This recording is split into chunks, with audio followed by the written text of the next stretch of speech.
Welcome back, everyone. Here we go. If the flawless crystals you procured for us are to retain their elemental purity during the shaping process, a very specific set of abrasive substances will be required. Well, I say substances, but one might just as well call them one substance, namely ether sand, which has 4 elementally aspected varieties. Alas, ether sand is neither common nor cheap. Indeed, it is not unusual for the abrasive to exceed the value of the precious stones it is to use to polish. Given the rarity of the materials in question, the Goldsmiths Guild in Ulda seemed the likeliest place to purchase the quantity we require. When I contacted the guildmaster, however, I was informed that no ether sand was currently available, though I requested that word be sent as soon as new stock came in. I've yet to receive aught but apologies. I should mention at this point that I placed the order some point before you procured the flawless crystals. I'm well aware that acquiring ether sand is no small feat, of course, and I am not an impatient man. But I fear the more we delay our investigation, the greater the risk that the tower's secrets may fall into the hands of the other, less savory parties. That is why I wish to entrust you with the payment for our purchase, and send you to speak directly with Guildmaster Serendipity. Mayhap the presence of such a distinguished personage will spur the guild into action. In any event, it is my hope that when next we meet, you'll have found at least one of the 4 varieties for ether sand we require. Ah, Master Habib, welcome, welcome. What brings you here, if I may ask? You're here on behalf of the Sons of Saint Koinash? With fortunate timing, I was just about to contact Master Rambrois with the news that we have finally managed to acquire a quantity of far-expected ether sand. I'm afraid it may be some time before we can supply the other 3 varieties, but you're welcome to settle accounts for that which we have now. Pray speak with Jameen over the... Ah, I do beg your pardon. It seems she's assisting another customer. Come on, there must be something you can do. Without that sand, we'll have to rethink our whole design. I sympathize with your plight, sir, but as I explained, the ether sand in question is already spoken for. If you'd like to reserve the next shipment, then I would be happy to accept the funds you've offered as partial payment. Partial? Are you saying it's not enough? I'm already stretching our research budget as it is.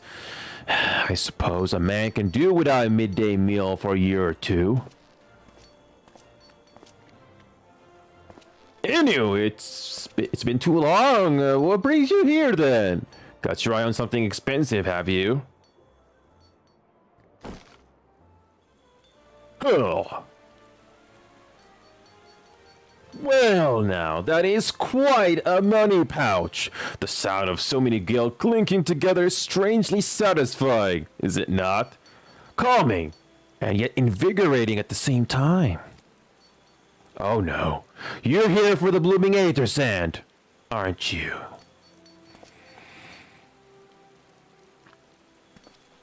Well, I can't deny the Allegan civilization subject worth researching. The chief said that he was looking into something big, but we never thought to ask him what. Wedge and I have been too busy tinkering with new airship design to think of much else, see? Well, I say tinkering. Wrestling would be more like it.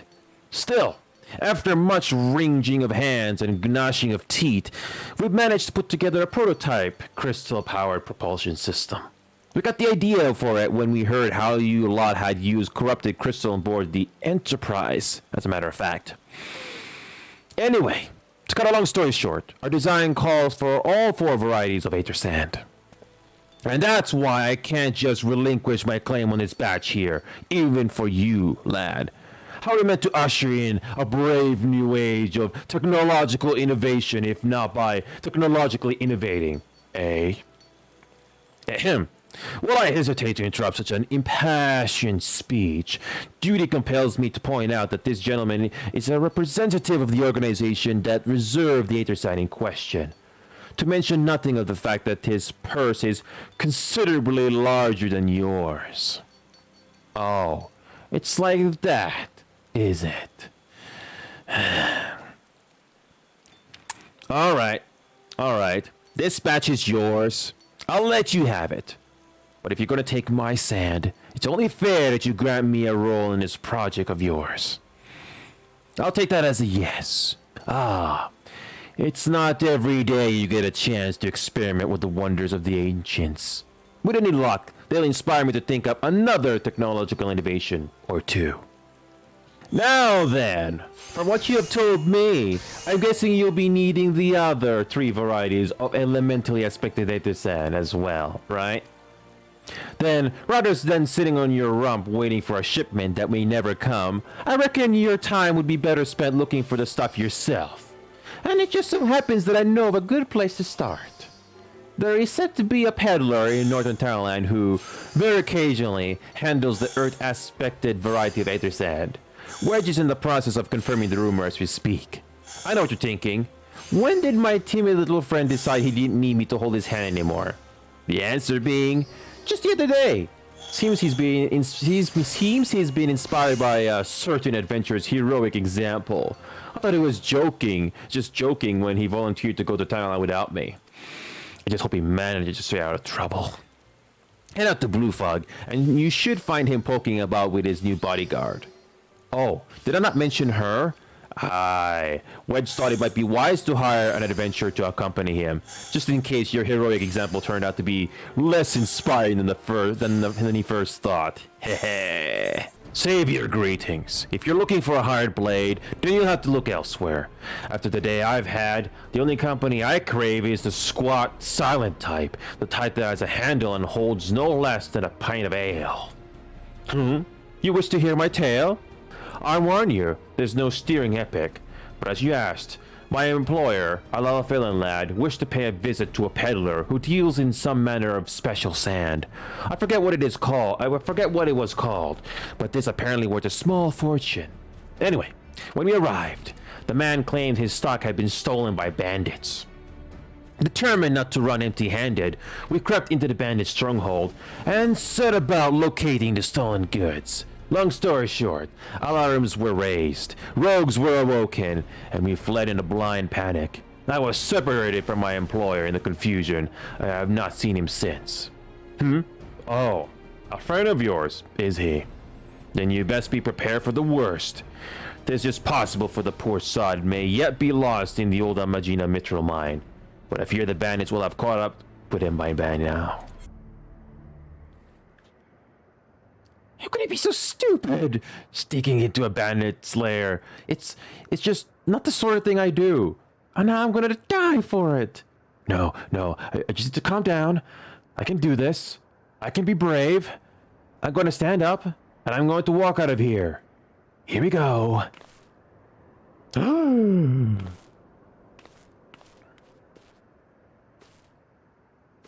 Yeah, I'm sorry. Please don't kill me. I promise I'll leave and never come back.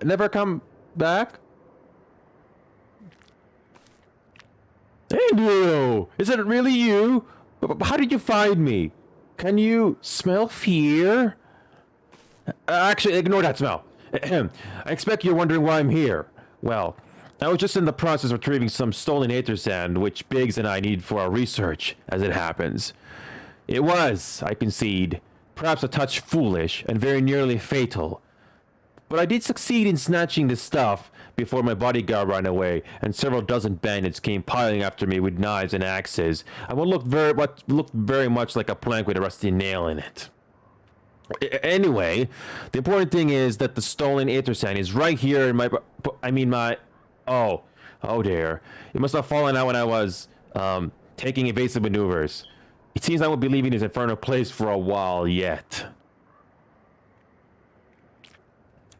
You'll find the aether sand in my steed. No, thank the gods! You're a true friend, Enio. I hope the search doesn't prove too troublesome. The bandits don't seem to care much for visitors. Enio, have you had any luck locating the aether sand? Yes, that's it. I must return to the workshop at once and tell Biggs the wonderful news. What's that? You're also on a mission to collect aether sand? And you're working with the chief? A treasure trove of elegant knowledge, you say? I see. Then you should really be the one to have this. Biggs and I are far from exhausting all possible avenues of airship innovation, but it sounds as if your problem can't be solved by any other means. This expedition of yours sounds jolly interesting, I must say. I'm half inclined to join you. In fact, I think I will. Any venture worth the chief's time must be worth the look. Right. I'm more than ready to leave this awful place behind. And you should return to Mordona with that aether sand before there are any more. Little mishaps. Be sure to keep a close eye on your pockets, Enio. Enio, you have returned. I take from your presence that you were successful in procuring us some aether sand. Tell me, which variety did you find? I see. 2 varieties. Well, that is 2 more than could reasonably be expected, and 2 less than I hoped you would say. Forgive my flippancy. You have done well, truly. If all goes to plan, we need no longer fear death by fire or earth. As to Garland, if you'll be so kind as to prepare the relevant crystals. I shall set to work immediately. Truth be told, I've been looking forward to this. One does not encounter materials like these every day. Speaking of which, how the seven hells did you find them? Mistake me not, old friend. I know only too well how capable you are. But aether sand isn't something you simply find gathering dust at the back of a merchant's rare gem cabinet. You had help from Biggs and Wedge? Trust them to design a revolutionary new engine the moment I turn my back. How is a genius meant to rest on his laurels when his employees are so damnably inventive, eh? And now that they're determined to join us, are they? Typical.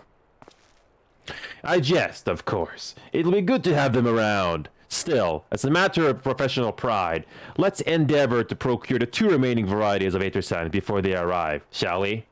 Tell me, Rambrois, have we any information on where the water and wind-aspected types might be hiding? Not as of yet, but I have made certain arrangements. We shall soon see if my efforts have borne fruit. Forgive me for observing, but you seem less than enthusiastic about that prospect. If there is a complication, I'd rather we discuss it now than risk jeopardizing the expedition. Mayhap an explanation is in order. But first, let's savor the preliminary victory that Inia has won for our cause, if only for a moment. Yes, I must speak of the arrangements I made to acquire the 2 remaining varieties of aether sand. Some days ago, I asked a Charlian acquaintance of mine to travel to Granadia and there gather the necessary materials. Since that time, however, I have heard nary a whisper from him. To be frank, this lack of communication is not entirely uncharacteristic. But I cannot discount the possibility that something ill has befallen the man. Alas, we do not have the time to investigate his fate. As I have mentioned before, the more we delay our expedition, the more likely it is that the Crystal Tower's secrets will fall into the wrong hands. Therefore, I would entrust you with the same mission I assigned to my friend. Travel to the Black Shroud and seek out Parsimantret, the master of the markets in Granadia. If anyone knows where aether sand might be bought, it is he. Yes? I'm sorry? Did you say you wish to purchase aether sand? My dear fellow, have you the faintest idea of the rarity of the material you'll seek? Why, I have not seen so much as a grain of aether sand in these markets for many a long year. I could tell you where one might mine the ore from which the water-aspected variety of abrasive is derived, but only a desperate fool would willingly set a foot in the place. You seem undeterred. Very well. Are you familiar with Earth's Gift? That is where the ore is to be found, in an area inhabited by a particularly pernicious fog. Should you encounter the Betust nightmare, you will know that you are in the right place, albeit at the wrong time. Farewell. Enemies to take care of. Oh, cutscene. You are too late, adventurer, and not only for the entertainment, You will find no trace of the ore, which but recently lay here. Nay, not so much as a speck. Ah, no. You will never spy me from there. For the time being, at least, you will have to trust the evidence of your ears. Now stop squinting at the foliage and listen. As I told you, the water-blessed mineral you hope to find is gone, taken by me. Victory has made me magnanimous, however.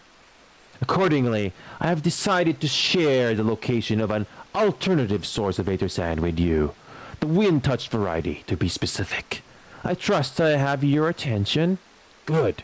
A band of Ixal in the North Shroud keeps a quantity of the abrasive for the purpose of removing impurities from lesser crystals. Well, do you mean to dally here all day? Make haste, adventurer, before I snatch another prize from under your nose. This is to be a race.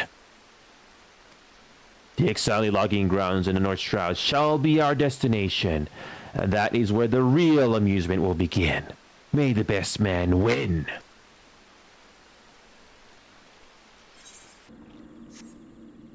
Okay. Bravo! That was quite a show, adventurer. Why, the spectacle proved so enthralling that all thoughts of aether sand slipped my mind. I appear to have forfeited a little race. Congratulations! The wind-touched abrasive is yours. And yet, having been treated to such a memorable performance, I cannot help feeling that the greater prize is mine. This iniquity must not stand. I insist that you accept a token of my appreciation. Payment for this entertainment will be waiting for you to the east, in a clearing within Proud Creek. Pray retrieve the gift here it is crushed beneath the iron feet of the Domans.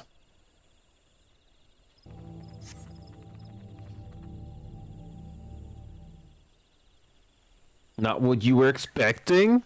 I took the liberty of refining the ore from Urt's gift into aether sand. Do keep it safe, adventurer. Lest you accuse me of playing games, you should know that the thought of relinquishing my prize never once crossed my mind, until I saw you in action. Such deeds must needs be rewarded. It is my vocation, you see, to record history as it is made by mortal men, and I much prefer to chronicle the accomplishments of the bold and the mighty. Thus, it is my fervent wish that you continue your career with the same courage and zeal you have shown today. We shall meet again, adventurer, and sooner than you may imagine. What news of your mission? Are we any closer to acquiring the remaining abrasives? You've brought both? I shall have Master Garland begin work on the crystals immediately. There, that should do the trick.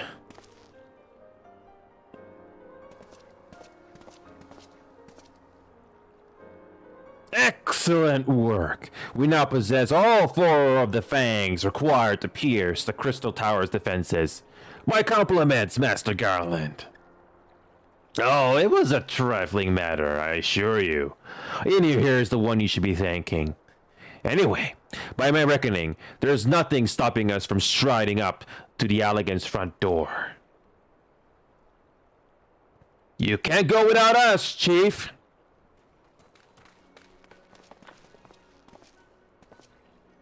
Biggs, Wedge, come to lend a hand, have you? Well, it's not every day you get the chance to study the wonders of the Allegan Empire, is it? Their technology makes Garlemars look ancient. I appreciate your enthusiasm, lads. I really do. But we're not here to take this knowledge for ourselves. Twice in the last decade, the promise of unimaginable power has prompted men to meddle with technology they do not understand, and the realm has been dragged onto the very brink of oblivion on both occasions. We shall not be so irresponsible as to risk another. Which, do you recall our company's creed? Yes, Chief. It's, freedom through technology. Exactly. Freedom. When we forsook our homeland, we swore that we would have no truck with machines that could be used to promote tyranny. That has not changed. Should you feel tempted to break your oath, remember this. The wonders of the all-knowing Alagan Empire could not save their civilization and have damn near doomed ours. Twice. That is why we must explore the Crystal Tower and, if needs be, seal away its secrets.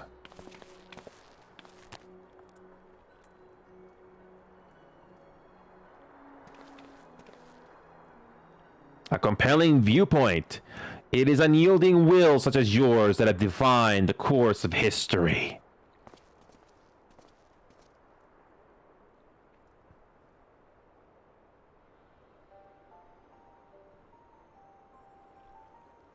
So, you return at last. What, pray tell, has kept you so wholly preoccupied that you cannot spare a moment to inform me of your progress or preservation? Why, the task you assigned to me, of course. Surely you have not forgotten about the Aether Sand. I tasked a passing adventurer with delivering it. A more capable carrier I could not imagine.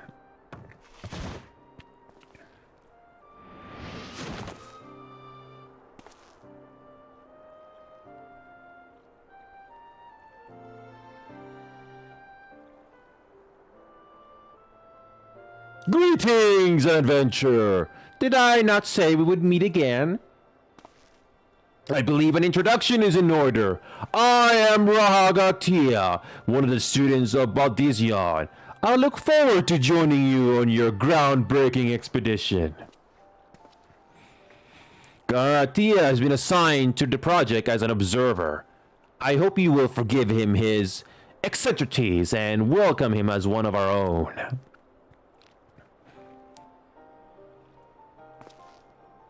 So then, our fellowship is complete, and all stand ready to step into the unknown. 3 cheers for Noah!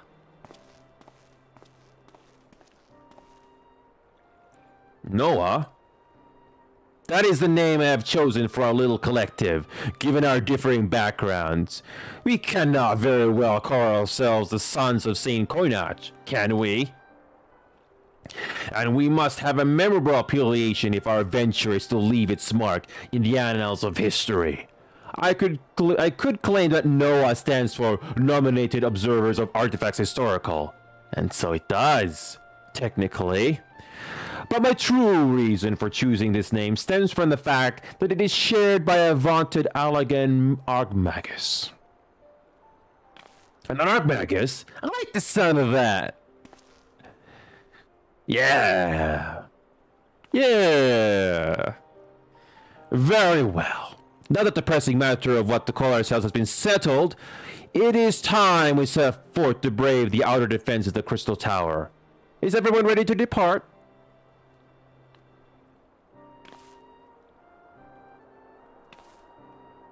Ready! Gentlemen, the seekers of ancient Alag beckon. Let's not keep them waiting any longer. Adventurer, you and I will join the engineers at the Crystal Tower's main gateway, where we will endeavor to neutralize the structure's outer defenses. Ambrose, meanwhile, will remain here and oversee the operation. Given my knowledge of Alagan history, it seems logical that I should lead the expedition itself. Though I admit the role does not exactly befit my status as an observer. Still, we can but make use of the resources at hand. Assuming all are in agreement, let us proceed forthwith to the large, lopsided gate found to the southeast.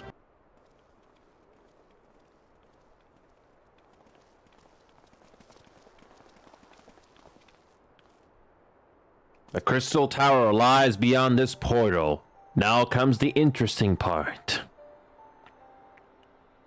Sid, you are the only one of our number who has ever crossed this threshold.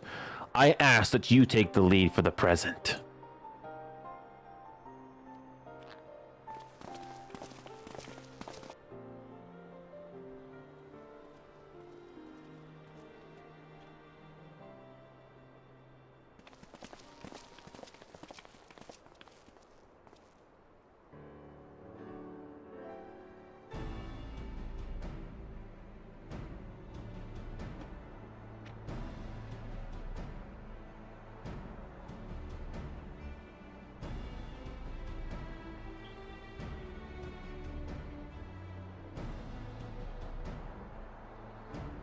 I say, the energy radiating from these statues is palpable. Lucky for us, that is. One might otherwise stroll past them. Feast your eyes on the elemental defenses which prompted our lengthy preparations. These sentinels prevent would-be intruders from advancing to within 20 yalms of the tower's inner reaches.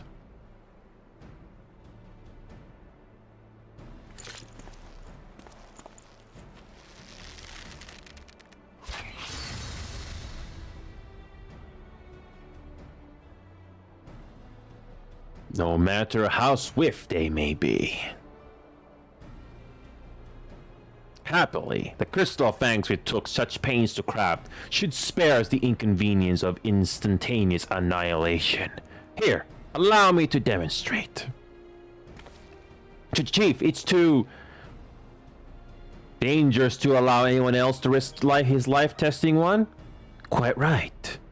I made the damn things. It's my job to see that they work.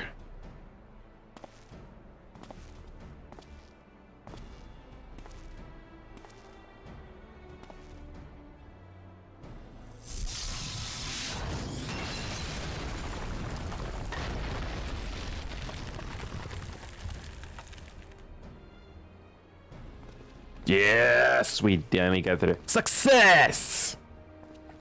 I, for one, am convinced. Friends, ready your fangs!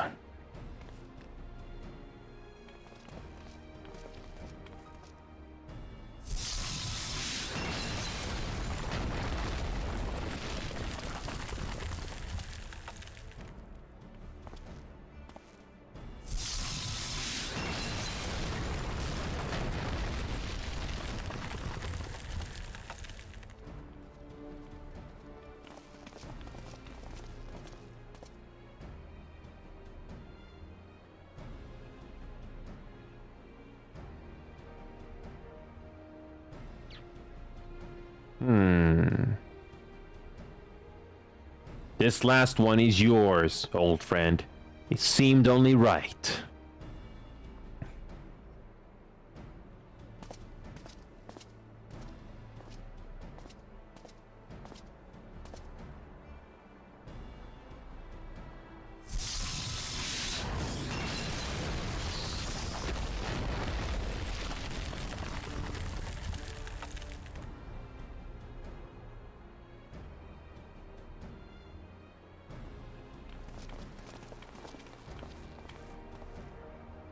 Haha, we did it! So much for the other defenses. Indeed, the entrance to the tower is near at hand. My blood fairly sings with anticipation. Speaking of blood, I have a proposal for the next stage of the expedition. I suggest we wait here while Enio and a hand-picked party of his adventuring companions enter the tower. What? Without us? I thought we came here to survey the entire structure. We did, and we will. But our investigations must proceed at a more measured pace. If the outside of the place is this well defended, can you imagine what awaits us on the inside? Only a true hero could reasonably hope to brave the hazards ahead and live to tell the tale. Enio here fits that description better than anyone I know. And it is not as if we shall be idle in his absence. While Enio and his companions are risking life and limb to beat us a path to the tower, we can set about analyzing this rubble for evidence of how its technologies function. Your knowledge of ancient lore will be invaluable in that endeavor, Historian Garahatia. Do you ever tire of being right, old man? Ahem. Enio, as it seems I won't be accompanying you, allow me at least to provide some instruction. The maze that surrounds the base of the tower is known as the Labyrinth of the Ancients. During this initial foray, I suggest you concentrate on ridding the place of hostile elements. When you're reasonably certain the maze is secure, contact me via link shell and we shall join you post-haste. No matter what Master Garland says. Though we would prefer if any relics you encounter remain intact. You have leave to do whatever is necessary to secure ingress to the upper levels of the tower. Fortune go with you, Enio.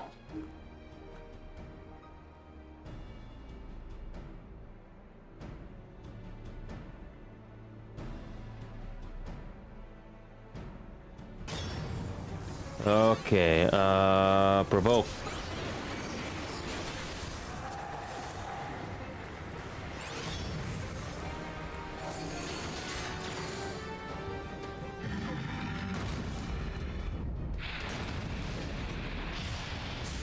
Well, we did it. We did it. That was interesting.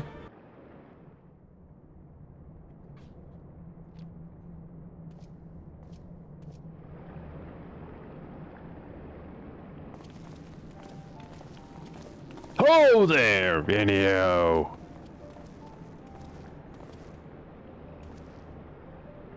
Very impressive, I must say. Your name shall be writ large in the volumes that are sure to be penned on this historic expedition. The scale of this structure defies comprehension. Someone plainly thought bigger was better. According to the findings of my Valdesian colleagues, the Crystal Tower was constructed to collect and store the endless energies of the sun, a characteristically ambitious undertaking.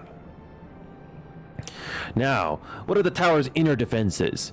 Judging by your haggard expression, clearing out the labyrinth was no small feat. A giant of a man wielding a shimmering scimitar, you say? Yes, that would have been Plegaton, not Acheron. Plegaton. He was a hero of the Allegan Revolution. And you gleaned that from what exactly? His choice of weapon? Well, I am a historian, and I have a certain, shall we say, affinity for the lore of the Allegan Empire. It is, of course, all knowledge gleaned from musty scrolls and tombs. The ancient texts claim that the Crystal Tower is defended by the champions of Eld, resurrected and augmented through the Allegan's extraordinary technology. Chief, you need to see this.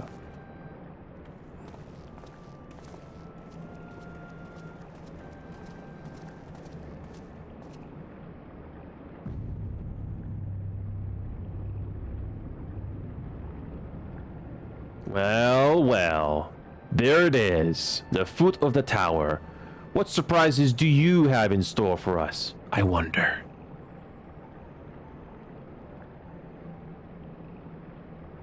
I can't tell you how glad I am to have you with us on this little jaunt, old friend.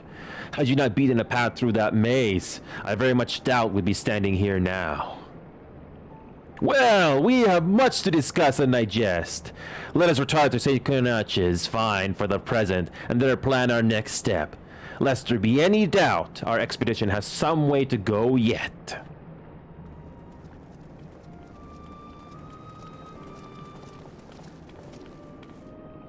So good of you to join us, Enio. Our meeting would be dull indeed without a full account of your experiences in the labyrinth. Take a moment to collect yourself, and when you are ready, we shall debate how best to proceed. The Fellowship of Noah being accounted for, it is time this assembly was called to order. Rambrois will be presiding over the meeting. If you'd be so kind as to inform me of your readiness to proceed. Welcome back, Enio. I have just been reading about your encounter in the Labyrinth of the Ancients. It pleases me greatly to note that you seem none the worse for the experience. For your reference, I have added my own notes to Grar's preliminary expedition report, and begun compiling a Crystal Tower survey log. The information contained therein will be available to you at all times. Should you have any questions, you need only ask. Now, if there are no objections, I shall begin with a summary of the expedition's key accomplishments. In the course of this, our first foray into the grounds of the Crystal Tower, we succeeded in neutralizing the structure's outer defenses, before proceeding to secure the maze surrounding the base of the spire. According to Enio's account, the labyrinth's defenses were mostly empathetically active. Disturbingly, his report also mentions a violent encounter with a sentry heavily augmented by Alagan technology. In short, our misgivings were well-founded. The Crystal Tower was not simply thrust above ground, but the chaotic shifting of Earth. It has somehow been reawoken. If, as seems increasingly likely, the tower's secrets should prove too dangerous to share with the world, we will have no choice but to contain them. Short of leveling the place, this will almost certainly involve returning its mechanisms to the state of dormancy. To do that, however, we will first need to address the question of how they work, the answer to which must surely be waiting for us inside the tower itself. In conclusion, that is where we must go. A task rather easier said than done, if the perils of the labyrinth are any indication. Then I move that all further exploration of the tower be delayed until such time as an exhaustive analysis of the structure's defenses has been completed. Master Garland, may I entrust this task to you? It would be my pleasure.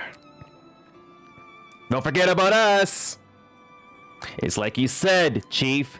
We founded the Ironworks to make sure that the technology was used for the right reasons. And that means making sure it's not used for the wrong ones. We would be doing our jobs if we didn't see this through the end. Lads, well, I hope you're ready for some back-breaking chores. Well, everything seems to be in hand here, so I shall take my leave of you for the present. If I am to witness this valiant tale unfold with my own eyes, I must needs hone my martial skills ere we ascend the spire. You'll do nothing of the sort, Gara. Your knowledge may prove useful to Master Garland's investigation.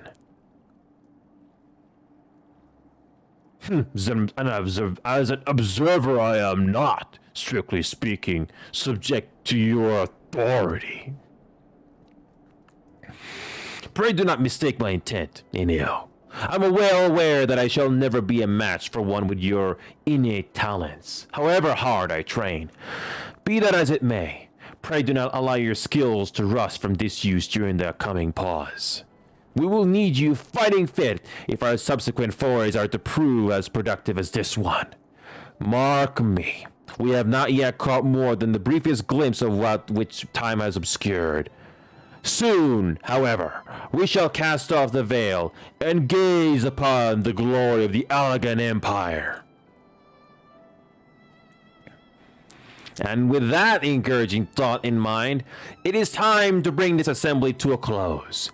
Let us all focus on the task at hand, that our next expedition may begin all the sooner. Meeting adjourned.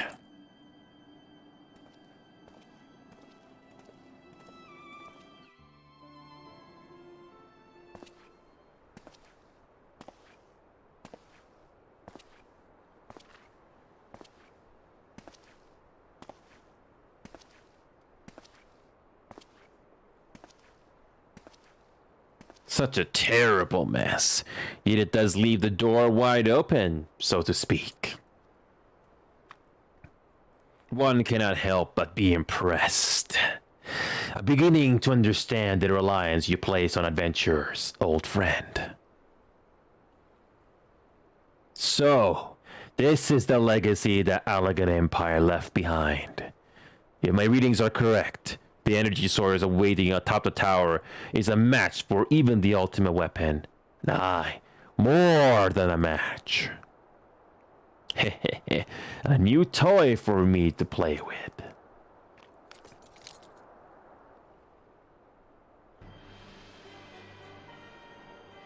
I believe the fates had conspired to deny me my just rewards once again.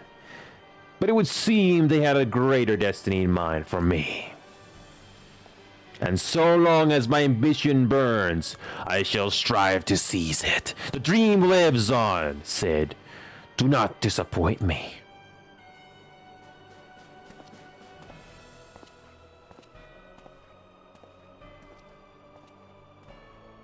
Okay.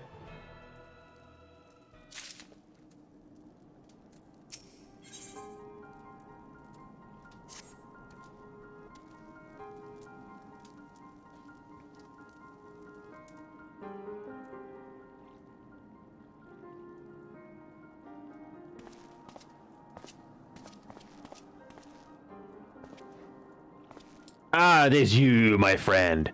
You are doubtless eager to hear of our progress in the Crystal Tower. Excellent. I'd be disappointed to hear otherwise. Of course, disappointed is the word of the day, I fear. I am ashamed to say that there is nothing worthwhile to report.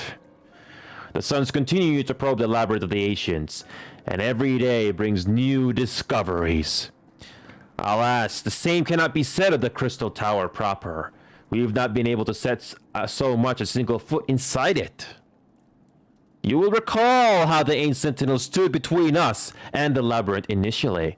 In like manner, the entryway into the principal spire, Circus Tower, the Allegans called it, is also protected by technology far more advanced than our own. Sid and I have tried every trick we know, but without success. Frankly speaking, we are at a loss. It is discouraging, but we cannot give up. There must be a way in. And so the situation stands, my friend. Until we gain entry into the tower, I fear your talents shan't avail us. It will require time that I am loath to waste. But I have a mind to set my people to scouring such ancient texts as we have on hand. Perhaps we can be of assistance.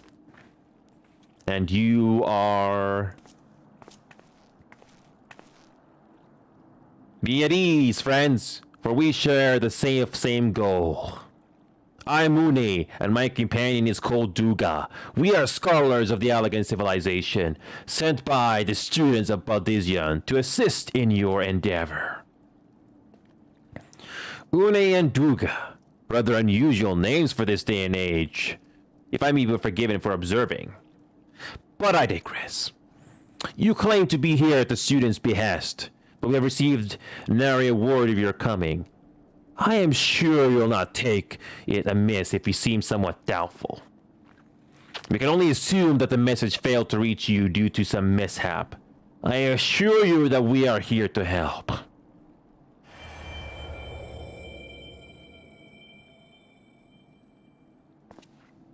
What is it, Gara?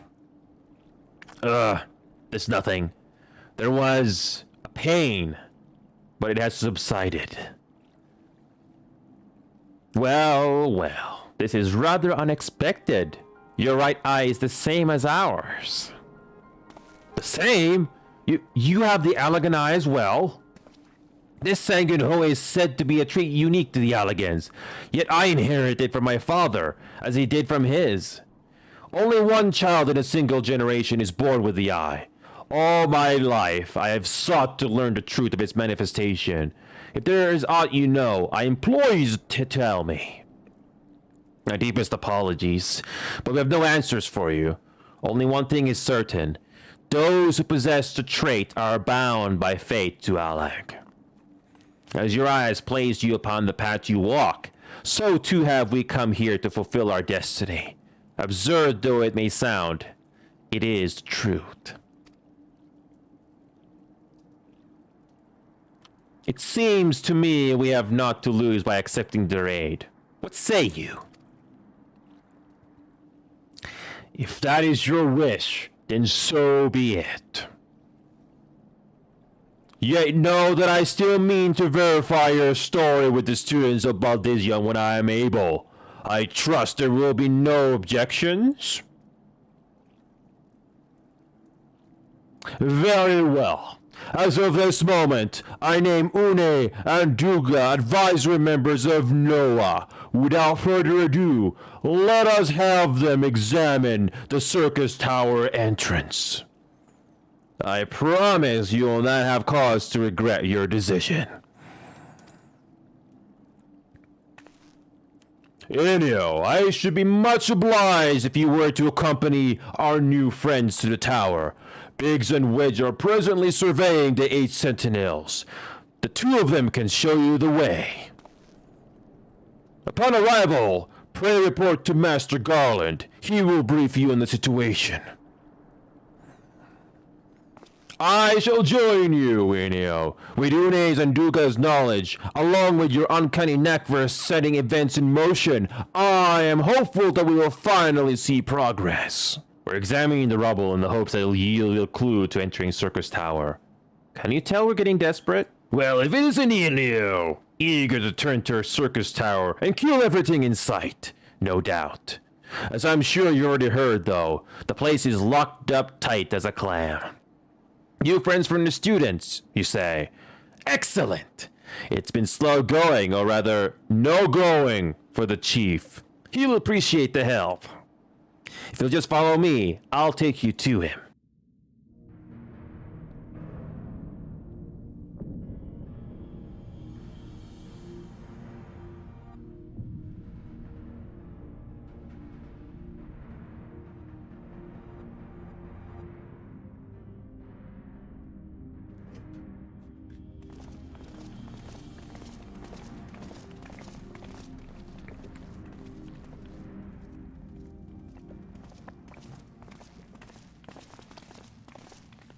Ah, some old faces to lift the spirit, and a couple of new ones besides. Allow me to introduce Une and Duga. They are scholars of ancient Alag, sent here by our friends of Baldizion to aid in the investigation. We understand you're having trouble circumventing the tower's defenses. It is our hope that we can be of some small assistance. If your tires ought to go by, your assistance should prove invaluable indeed.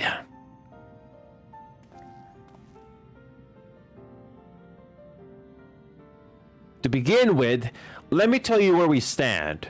Beyond rises Circus Tower, the principal spire of the structure collectively known as the Crystal Tower. The only way to get inside is through the proverbial front door, the imposing gate you see here. The problem is, we can't get it to open. It's sealed by some mechanism whose workings are an utter mystery to us. Having had no success via more orthodox methods, I went at it with everything from a pickaxe to a magitech cannon. Nothing so much as put a scratch on it. For a blessing, the gate doesn't try to reduce us to ashes like the 8 sentinels. But that doesn't make it any less effective a security measure. It's fiendishly frustrating in its simplicity. The only clue we have is the elaborate device carved upon it. A man and a woman, respectant. Elegant royalty by my judgment. Precisely who those individuals were, we cannot say. Nor do we know whether the device actually serves a purpose. Like as not, it is purely decorative.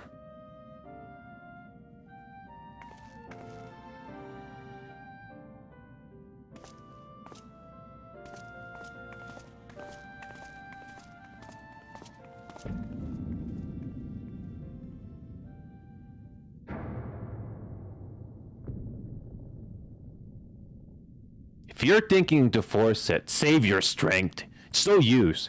Just ask the calluses on my hands. Rest assured, we do not mean to waste our strength. Indeed, why should we exert ourselves when the gate will open of its own accord?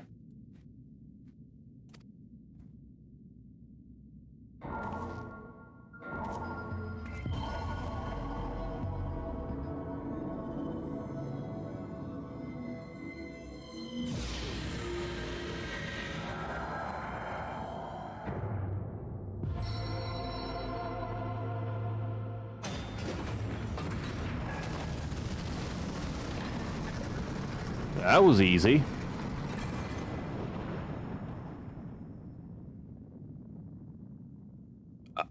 I don't think any of us expected that to happen.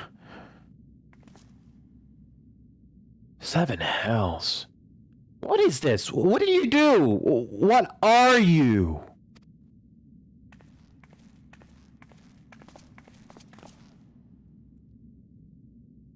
Piercing the heavens and gathering the light, a symbol of mankind's glory and might. Its virtue, guarded by gates impregnable, only to those of royal blood answerable. Exactly as passed down through legend, I am delighted to see.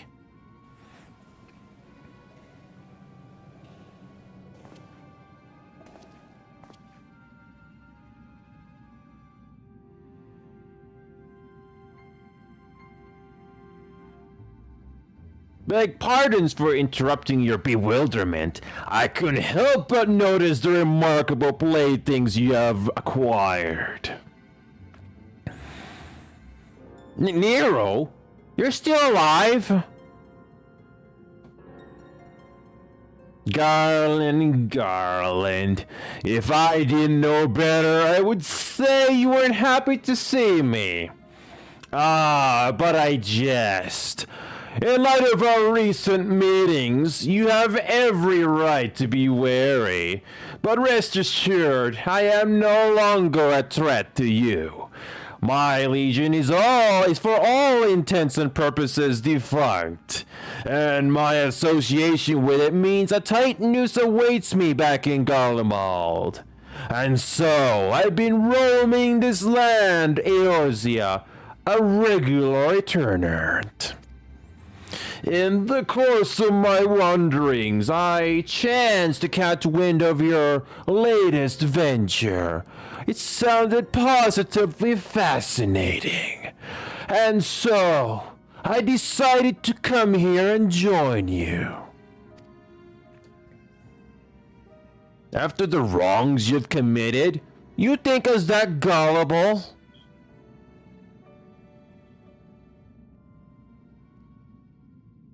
If you are suspicious of my intent, it's only just my deserts. But I am determined to make amends.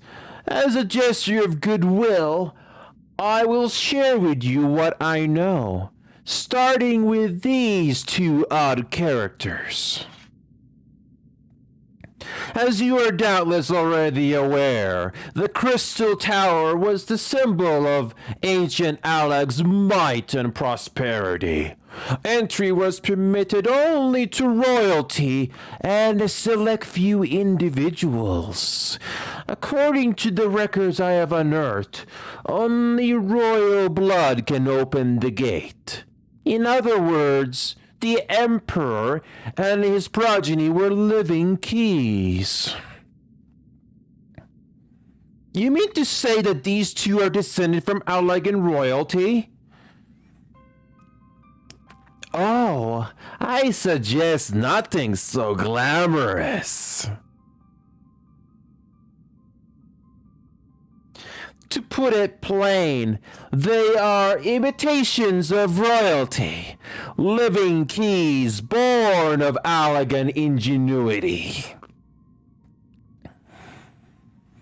Clones, I believe, is the name your creators gave your kind. Is that not so?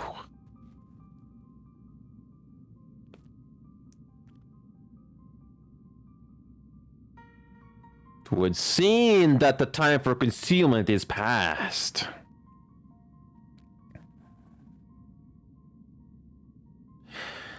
Pray accept our apologies. It was not our intent to deceive. We simply wished to avoid causing undue alarm by prematurely making what many would consider deranged claims. If it please you, let us return to the 8 Sentinels. There is much and more to tell.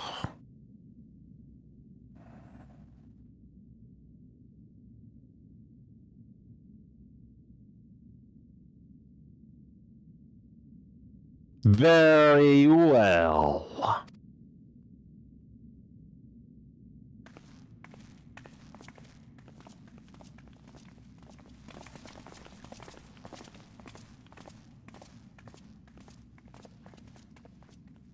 Seven hells. Do you seriously mean to follow us around?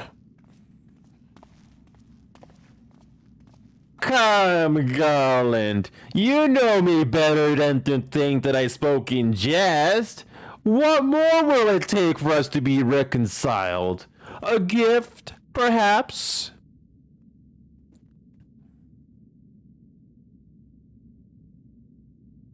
An elegant tombstone. It holds the information I just shared with you, and a deal more besides.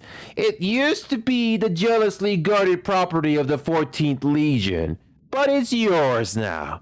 I wish you joy of it. I look forward to working together, old friend.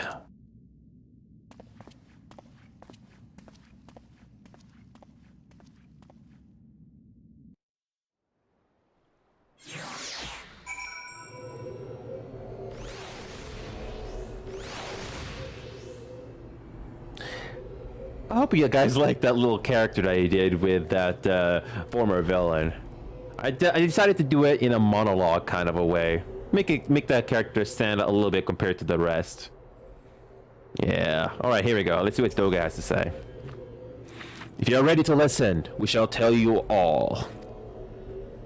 As it pertains closely to your investigation, your leader, Rambrois, may wish to be present.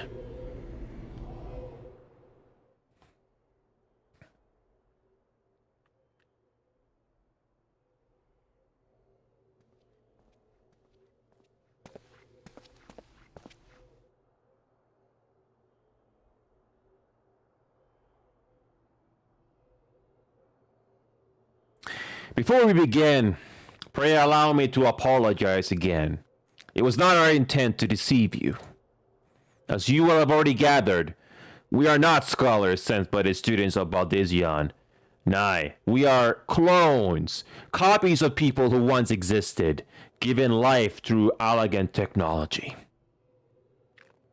This is rather a lot to take in. If it would not be considered unseemly, might I ask why you or yours were created? And more specifically, what is it that you now seek to do? Answering your questions requires that we revisit Allagan history. Pray bear with us. The Allagan Empire reached its zenith long before Arkine came into being. In that glorious age, the Crystal Tower stood tall as the symbol of Allagan pride. Parents took their children there, that they might learn how the nine limitless energy it produced brought prosperity to the whole empire. That prosperity, however, bred decadence, and the empire began to show signs of stagnation. This decline was made all the more rapid for want of strong leadership. In a matter of generations, the Allagan civilization became a pale shadow of its former self. Its once gleaming cities fell into disrepair, and its frontier lands were given over to the wilderness. Lamenting the pitiful state of affairs, one technologist made it his mission to restore Allag to greatness. Amon was his name, and he believed that the ailing empire wanted for but a potent ruler. And none was more potent than its founding father, whom he sought to resurrect. The founding father? You cannot mean Emperor Xande. None other. As part of his experiments, Amon created clones of the Emperor's descendants. We are the products of that experiment. Copies of Une and Doga. Historical texts mention the reigns of two Allagan emperors named Xande. It was commonly believed that the second was the namesake for the first. After all, such a custom is not uncommon among royalty and commoners alike. Do think that the two were in fact one and the same. Aye, Xande returned from the grave and assumed his throne once more. And true to Amon's prediction, the Emperor restored his realm to the glory it once knew. Would that he could have been satisfied with that. In his previous life, the Emperor desired to bring the entire world under Allagan dominion, an ambition that ultimately went unfulfilled. Having been granted a second chance, he was determined to succeed. Realizing that he needed more power to wage his war of conquest, Xande turned his sights towards a forbidden source, darkness. In order to learn how to harness his power, he converted the Crystal Tower into a restricted resource facility. Darkness? Again? Seven hells. What is it with megalomaniacal rulers turning to darkness in their lust for power? Well, at least this one won't be bothering us, being thousands of years dead and all. Would that you were right, Master Garland.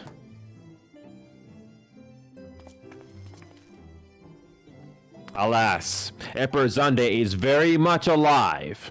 Within Circus Tower he still abides, his ambition burning all the more ardently for his empire's collapse.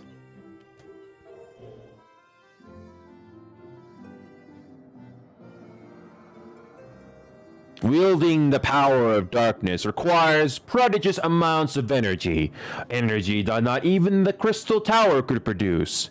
In order to augment the shortfall, Dalamud was created and launched into the heavens. On high it hung, gathering the sun's energy and channeling it to the tower below. However, a miscalculation resulted in a surge of energy that escaped into the land. This triggered an earthquake of unprecedented violence, the calamity that ushered in the Fourth Umbral Era. In the blinking of an eye, the mighty Allagan Empire was laid to waste. Yet even as the Crystal Tower was sinking into the earth, the technologist Ammon, now Emperor Zande's closest aide, invoked powerful magics and halted the flow of time. Every soul within the structure, the Emperor included, was placed in a deep slumber. In that state, they were to remain until the time was ripe to awaken.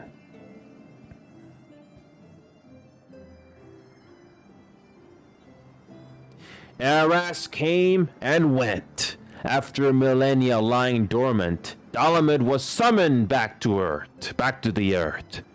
Its descent triggered the Seventh Umbral Calamity, in the wake of which the Crystal Tower re-emerged. At that moment, Emperor Zande awakened. In his lust for power, the Emperor consorted with darkness and was seduced by its corrupting influence. Even though his empire is now little more than a fading memory, he will stop at nothing to see his ambition realized.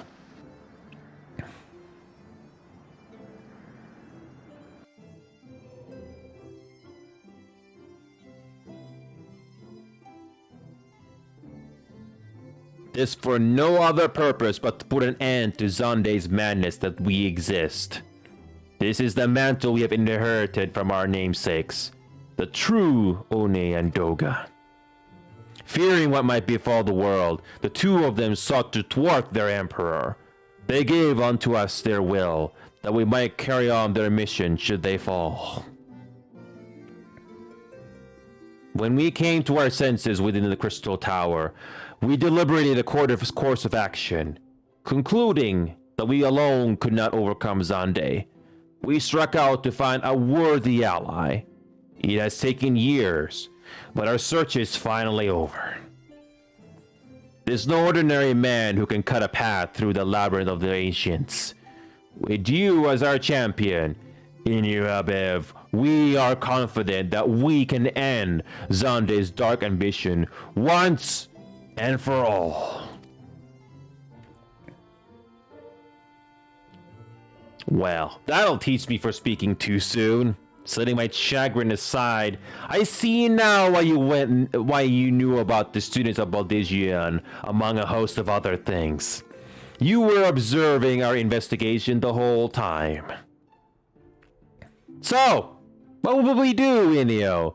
The world's in grave danger again, and it just so happens you are an expert at saving it. Let's get down to business. You have our eternal gratitude. Together, let us see the Allagan's Empire's dark past laid to rest.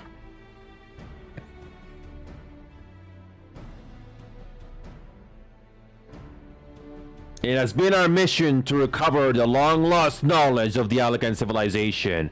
But what worth is that knowledge if it means subjecting the realm to peril? Truth be told, it pains me to think that the tower's secrets may become lost to us, but the greater good must ever come first. Besides, no quantity of ancient relics can compare to our friends, Une and Duga, living, breathing elegance. And so I hereby declare a change in Noah's objective. Henceforth, we shall direct all efforts towards sealing off Circus Tower. Its dark secrets must never know the light of day. Enio, as you did for us within the Labyrinth of the Ancients, I would have you enter the structure and eliminate hostile elements. Suffice it to say, this includes Emperor Xande himself.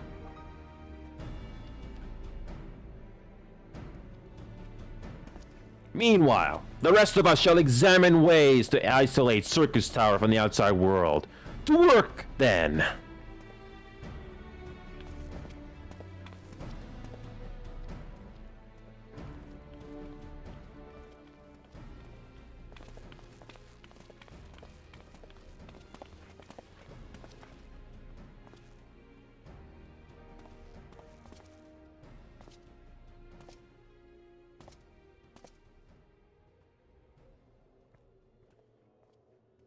Wait, there is something I must know. My right eye is like yours. Does this mean...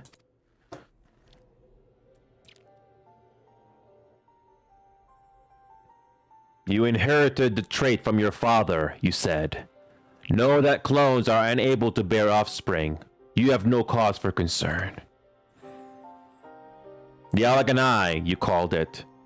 But to us it is the royal eye, owing to the fact that the trait manifests only in those possessed of royal blood.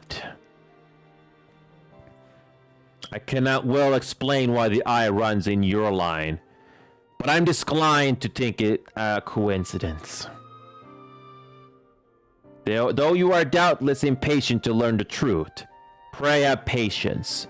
All will be revealed in due time.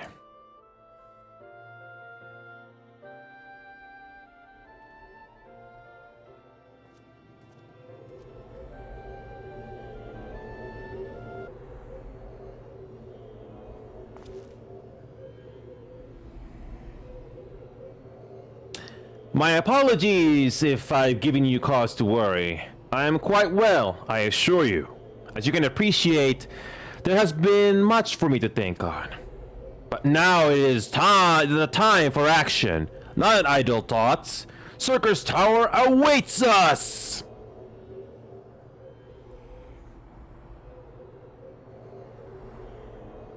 Your task is to eliminate all hostile elements within the structure, Xande himself included.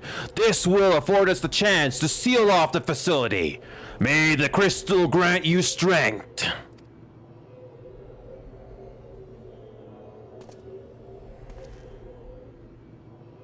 Cannon? This one is not that bad.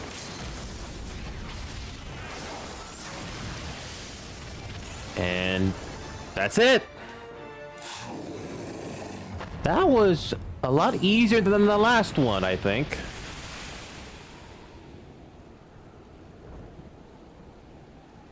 That was cool. But we did it though. Nice. There we go. Cutscene time.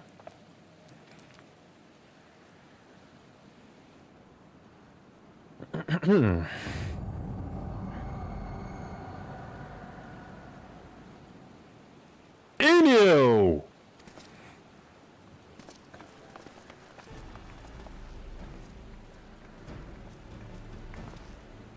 You did it! You defeated Emperor Xande!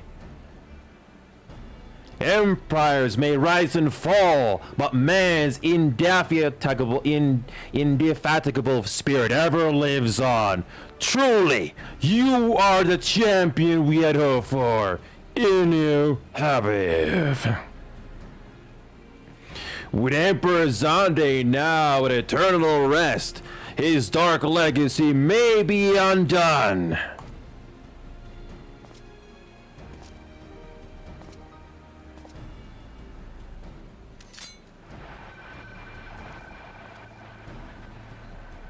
What are you playing at now, Nero?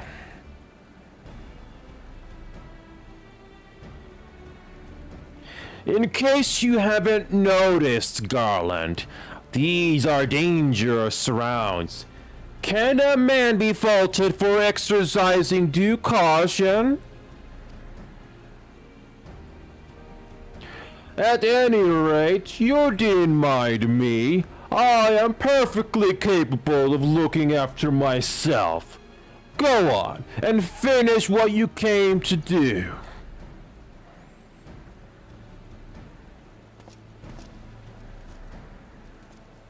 There are two ways that we may seal off Circus Tower. Either isolate it from the outside world, or cripple its ability to produce energy. The choice of method is yours to make. Before you proceed, however, Doga and I must needs attend to a task.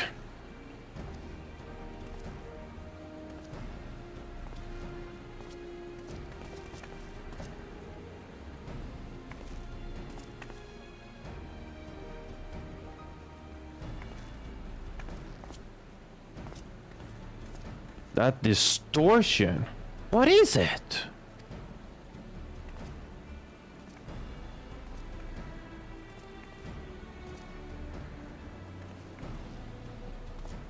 The power that Zande sought to obtain comes from the void.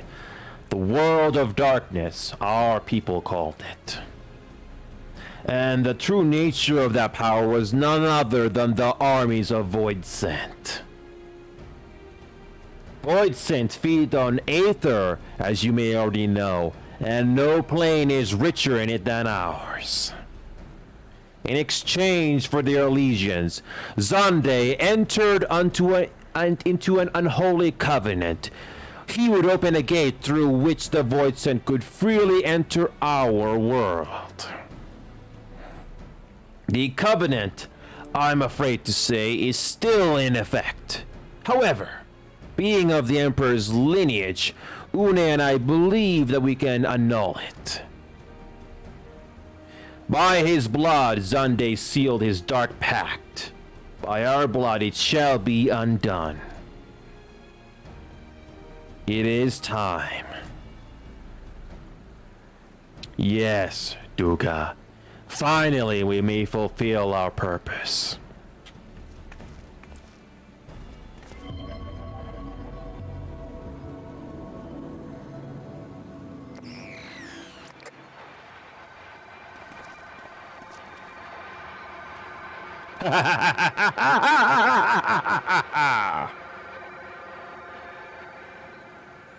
Oh, be still, my beating heart.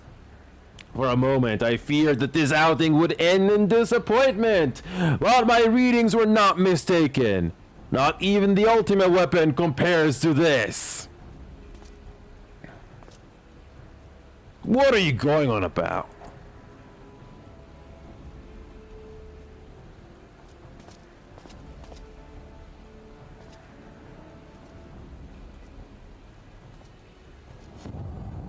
The covenant is everlasting.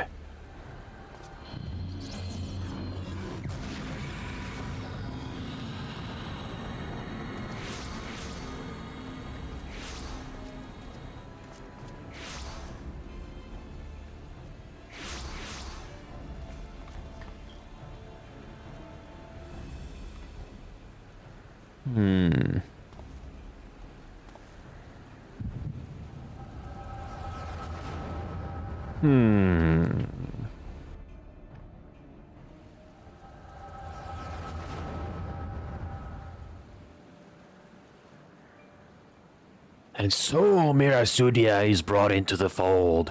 Soon all the worlds shall be united under Allagan rule.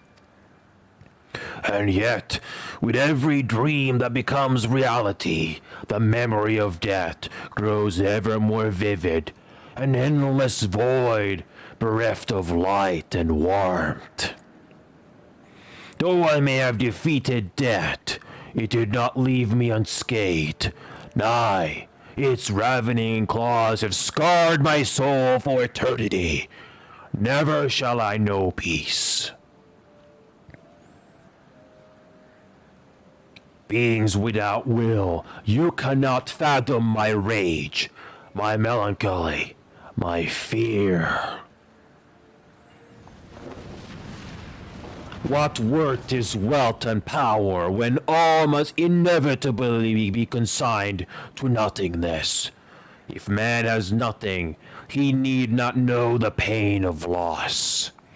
So let there be nothing. Harvest more power, that the gate may be thrown full open. Let the cloud of darkness come and engulf the world, devouring all life, hopes, and dreams. Let all be returned to nothingness.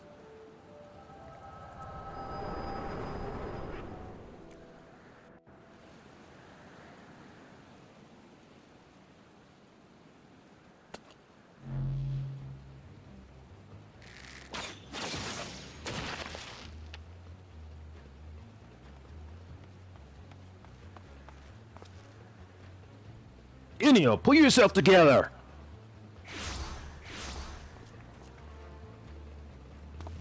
Is there no end to them? What in seven hells is happening?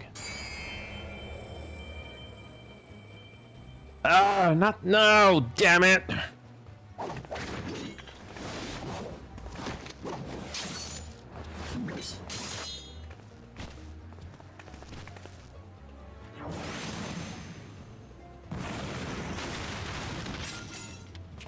Boy.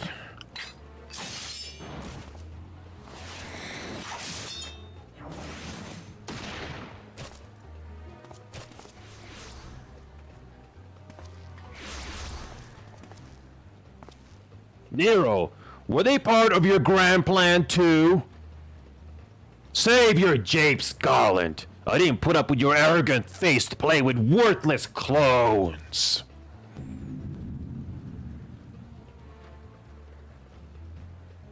Something controls them. A void scent, and no ordinary one of that. Doga!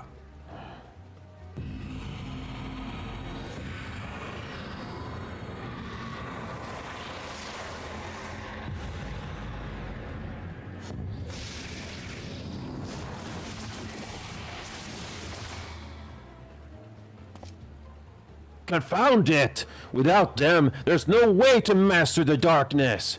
That power is mine!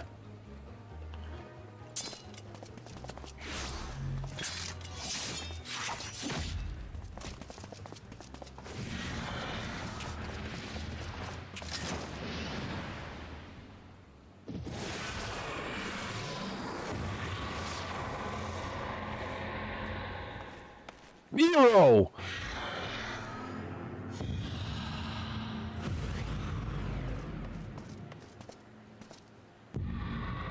The covenant shall be honored.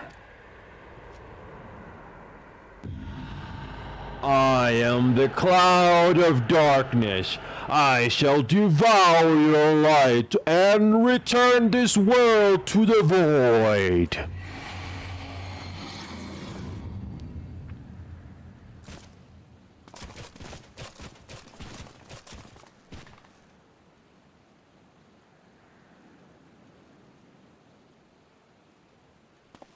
Damn it, the rift is gone.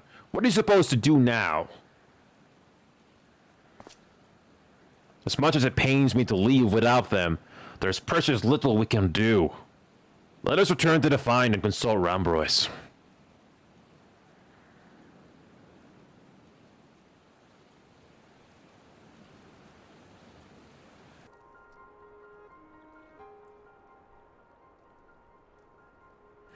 All this happened within the tower? Gods preserve. The rift that manifested before the throne was a void gate. Of this I am certain. There exist myriad kinds of void scent. The more powerful the being, the larger the gate must be for it to pass through. It would seem that Sunday sought to open a gate of unprecedented proportions. One that would allow this cloud of darkness entry into our world. Fortunately for all mankind, he did not succeed. I shudder to imagine what this Voidson is capable of. However dreadful it may be, we can't abandon our friends. Is there no way to save them? I will not lie to you, Master Garland. The situation is bleak. Though Voidson can enter our world, instances of men entering the void have never been documented. It pains me to give voice to my fears, but we do not even know whether our friends still live. Damn it! I feel so helpless. No, I refuse to give up. We must save Doga and Une. We share the same eye, it's true, but that is not what motivates me.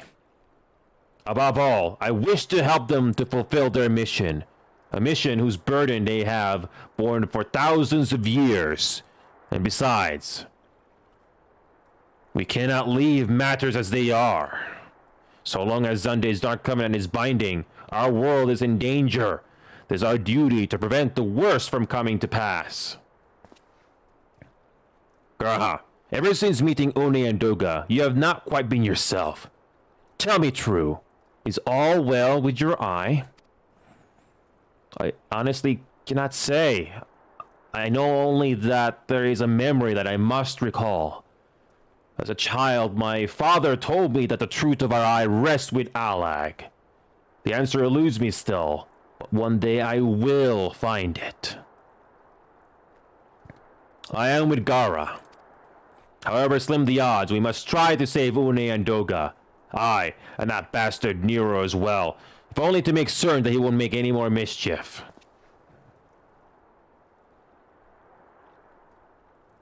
You have the right of it.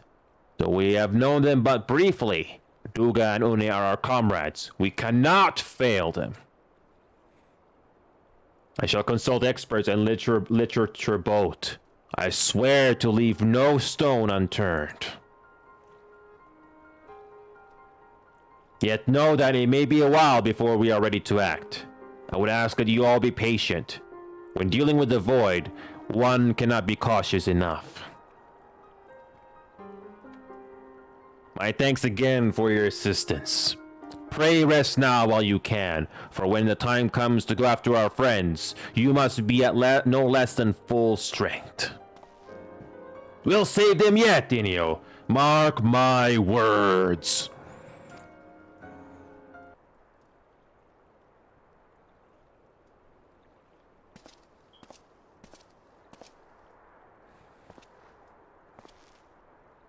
Ah, Enio, it is good you are come.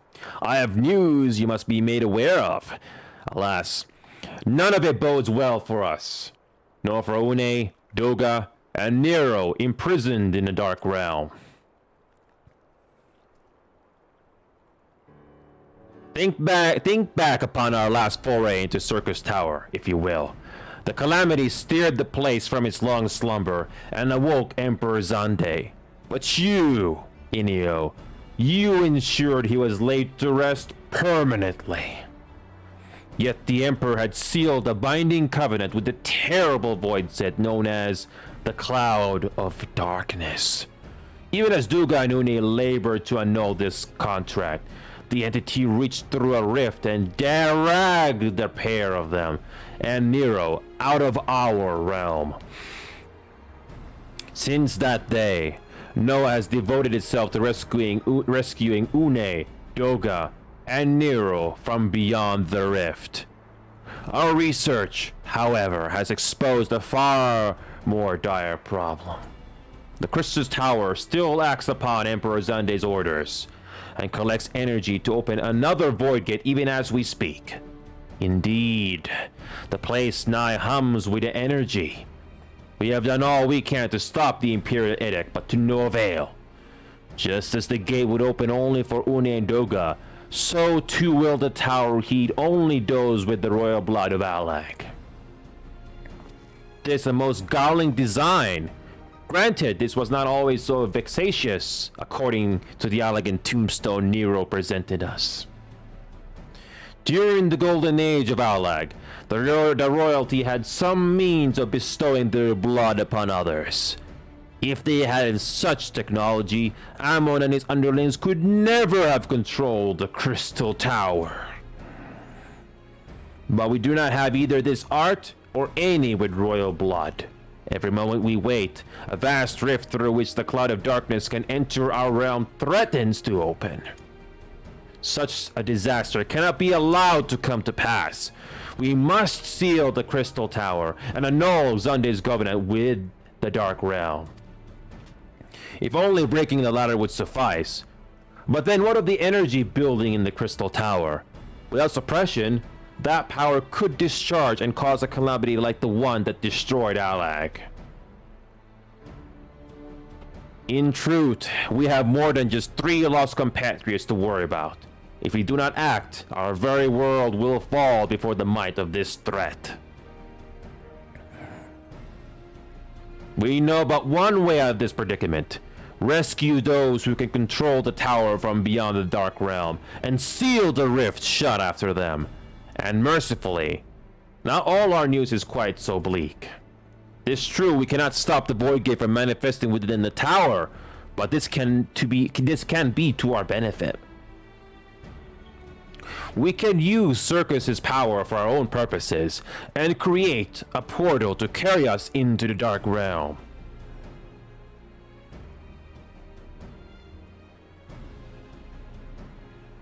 We have heard this is possible from a man of the Thaumaturge's Guild, well versed in otherworldly matters. And with Master Garland working to create said portal, the final preparations are well underway. Ah, here comes the man himself.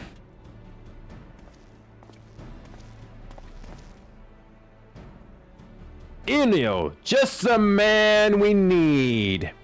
Yes, our fellowship is indeed complete, and all parties privy to our strategy. And you, Master Garland, how fare your endeavors? Quite well.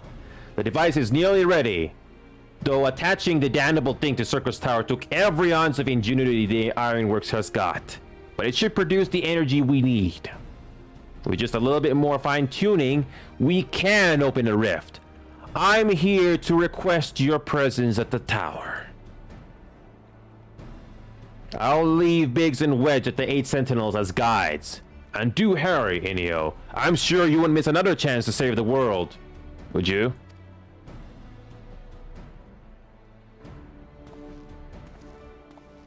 Well, Sid certainly seems to have a firm hand on the helm.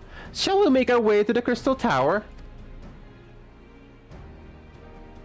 Enio, I'll bet you're here to watch us pry open the rift between worlds, eh?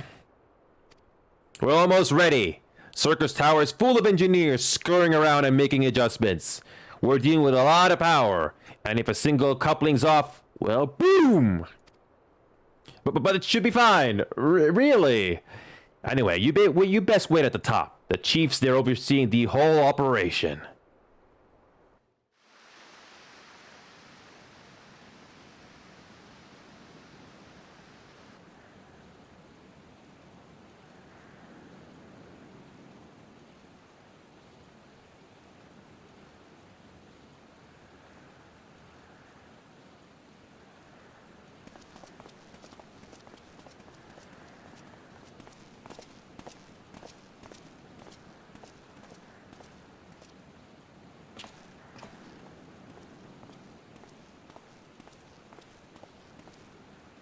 My friends, you've arrived! I'm just waiting for my engineers to give the signal.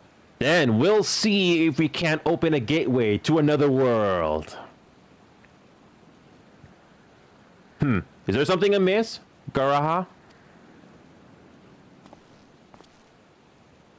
Ah, Emperor Zande's throne. How the mighty have fallen, eh? Once it stood as a symbol of Alag's art and power. Now it's nothing more than an empty chair. Just imagine if Alagan civilization had lived on, and a just emperor still sat on that throne. How different would our history be? How much further would we have advanced? Unfortunately, there was no stopping Zande in his ambition. There were those who tried. Xande's war of dominion left no one unscathed. Unable to abide the horrors inflicted upon the people, warriors young and brave took up the sword against Alag. These men and women became as beacons of hope to those who had suffered, not unlike the warriors of light in our age. But all this merely hastened the destruction. Just as they moved towards Alag's heart for the kill, Xande lashed out in anger and frustration, as trapped beasts are wont to do. In his desperation, Xande desired that a great rift be opened to hasten the cloud of darkness's coming. To this end, he commanded the sun's power held within Dalamud be emptied into Circus Tower at once. The act bore terrible consequences. The tower only withstood the blast by flooding the land below with energy. Circus was allowed by the very earth upon which it once stood. The Fort Umbra calamity. I had learned of its cause from Uni and Duga. I had no idea the rebellion incited Xande to rashness, though. Your knowledge of Alagan history is astounding, Garaha. Why, a man could study for 2 lifetimes and only learn half of what you know. Mayhap. It's strange, though. I cannot seem to remember where I learned such things. Yes? Ah, Biggs! Are you ready? Ready and raring to open up that void gate, Chief. We reckon when this machine's up and running, she'll be able to float 5 airships the size of the Agrius. So just give us the word and we'll start channeling energy into the tower. Good. Then let's get started. Our preparations are complete. Everyone, step away from the throne.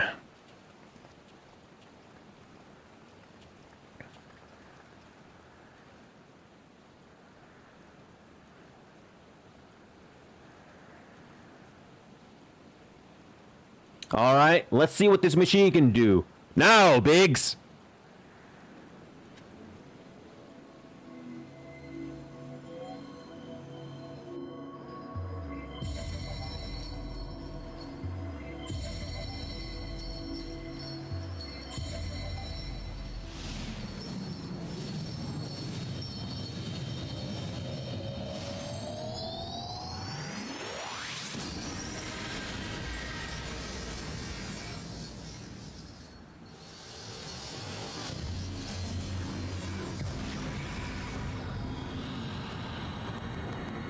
Yes.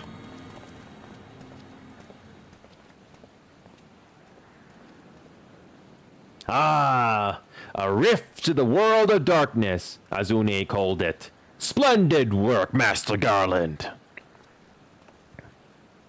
We can't break out the me just yet. The tough part's still ahead. We've broken into the Dark Realm, but the gate's not all that stable. It won't stay open forever, and only a few can use it. I, for one, will remain here to ensure the Void Gate stays open. As will the sons of Saint Koinach. This rift is our sole path to salvation. If it closes, we are all truly lost. Which leaves Enio, my friend. There's a heavy burden I must task you with, but there are none more able. Pray lead the adventurers beyond the rift. I do not know what awaits you. Save the cloud of darkness and our 3 comrades. But you must go, for the fate of our world now rests upon your shoulders. Let's get down to business. This is our only gambit, but have every faith you will succeed. It will be no small feat to return after you have passed beyond the rift. Make certain you are prepared before leaving.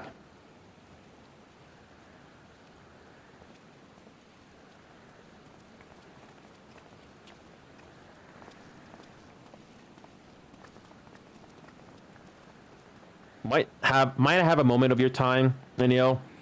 There's a matter of import we must needs discuss here before you leave.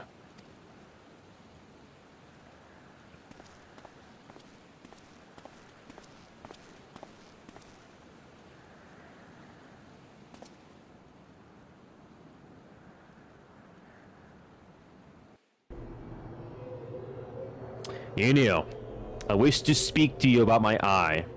As you're no doubt aware, there's a trait seen only amongst Allegan royalty.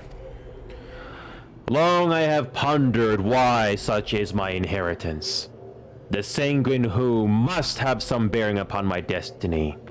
This much Doga himself admitted. But what? In truth, the more I learn of the Crystal Tower, the less I am myself. Somehow, meeting those two clones has wrought great change in me. I am consumed with remembering something ancient, but ever so important. And my father's words echo in my mind, the selfsame ones his father told him. The truth of our eye rests with Allag. Mayhap what I wish to remember, and these words are related, mayhap not. But I know I must learn the truth that history hides from me. I would see this journey, our journey, through to the very end with my own two eyes. So I implore you, allow me to join you beyond the rift. You have my thanks, my friend. Now, let us venture into the world of darkness to save our comrades and our realm. Yeah, you only passed on one of them.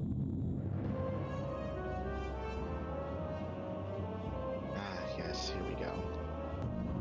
Who disturbs the gloom? Ah, mortals from the realm of light. I am the cloud of darkness. What I do not smother, I devour. A covenant is everlasting. Our mortals before the flood of darkness will sink lifeless into the void. Here we go, the final battle. Oh, we almost got it. That's it! Yep. GG.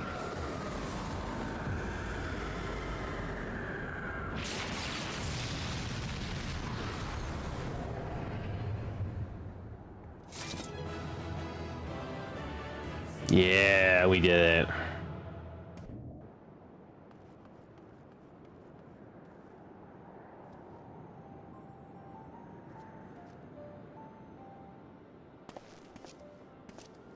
Where in the seven hells are they? Without them to stem the energy in the tower, our defeat of the Cloud Age are caused little. Doga! One! Can you hear me? Nero!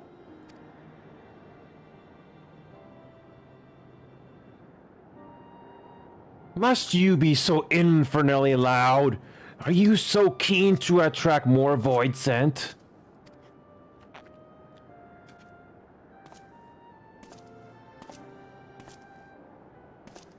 Though I don't blame you for missing my company.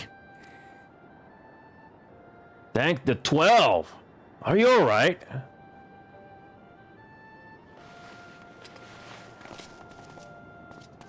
As alright as can be expected. Une has simply passed out.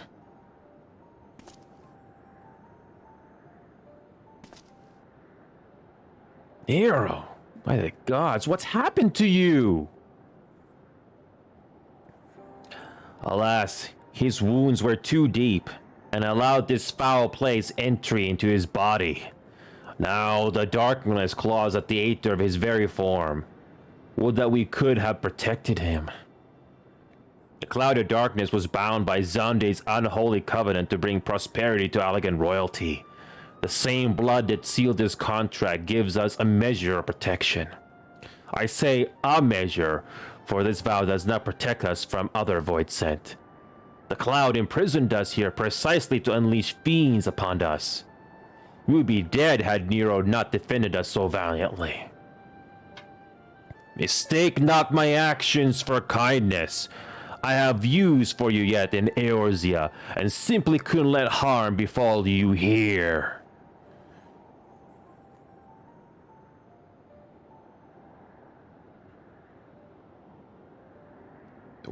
Where?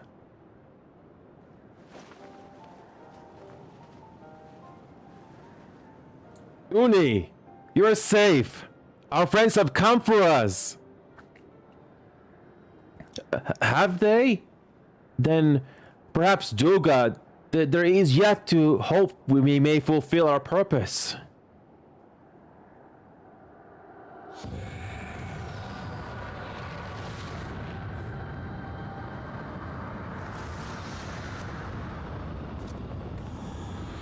Mortals, have you dared to challenge me, and now must feel my wrath. Do you think to destroy me in my realm? Here I am eternal. I will smother your light and entomb your bones amongst my shadows.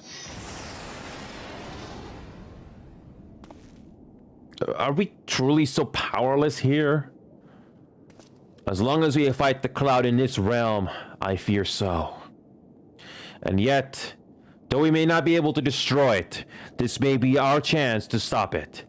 If we strike now whilst the cloud can barely hold her form, mayhap we can sever Zande's covenant. Yes, and raise the bridge between the Crystal Tower and this foul place once and for all. Enio, Gurahara, you must flee. You and Doga mean to stay here? This madness! You must return with us. No one but you can save the world from the threat of the Crystal Tower.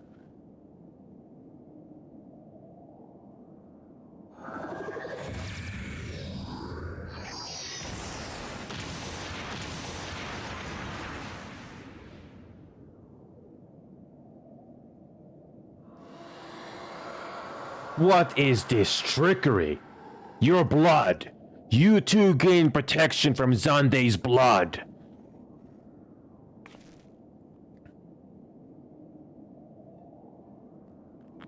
Garatia, you are possessed of royal blood. That is why the royal eye runs in your line. It is a gift you have inherited. Garaha, you have been granted authority over the Crystal Tower. I had thought time would consume all of our like that was. That a man should still live with his forebears' blood in his age can be no coincidence. Some person must have planted this gift in your line and used the highest of Allagan technology to do so. True. The Crystal Tower is not like to recognize you as Allagan, not as you are now. But your royal eye bespeaks a simple truth. Within you dwells one feeble glitter that will illuminate all, the light of hope. But how should I use this light? Pray, tell me! You must gain control of the Crystal Tower. We will share our blood with you, Garaha. Though its effects will be but ephemeral, it will bolster the Allagan presence within you. This is our gift to you, that you may fulfill your destiny. All with the royal eye are bound by fate to Allag. Our part in this journey is to bury Zandi's dark ambitions in the past. This was the true Uni and Doga's purpose, one we have carried into the future. Know that as long as this light of hope survives in you, our souls will still remain, even if our bodies are lost.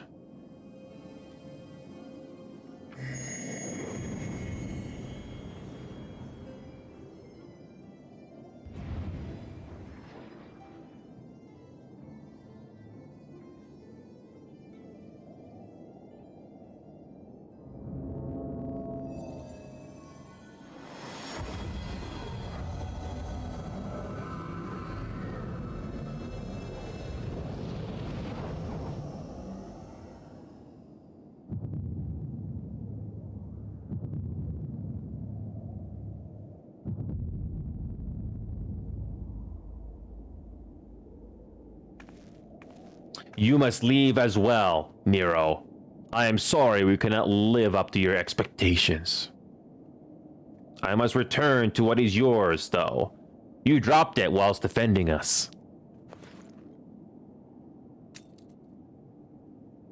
What you seek by this instrument may not be possible, Nero, but do not give up. There are many other paths that await you. Of course they do. Doga, One, I thank you. We shall never forget you. Now, Enio, Nero, let us quit this place. You shall not escape me, impudent children of light.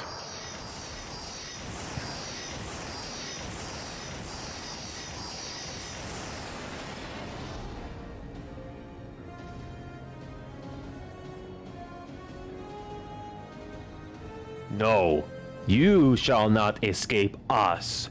Here, Zande's blood-stained dreams of glory end.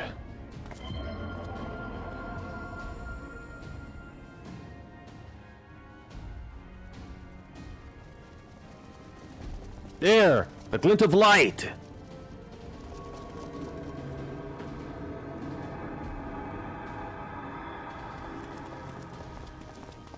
It grows faint, then the bridge between realms grows fragile by the Covenant's annulment. If that light dies, we are stranded here. Hurry!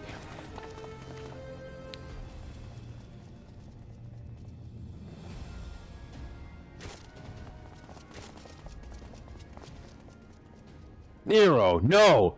You must move! Leave me! I don't need you. If I die here, it'll be because I bloody well decided to. I have failed to master darkness. I'll not suffer watching a green boy master the tower. Do what you will with it. But remember me, son of Alag.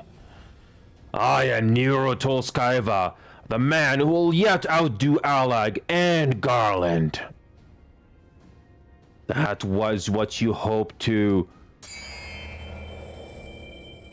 May the Crystal Tower again be a beacon of hope for mankind. Go, damn you!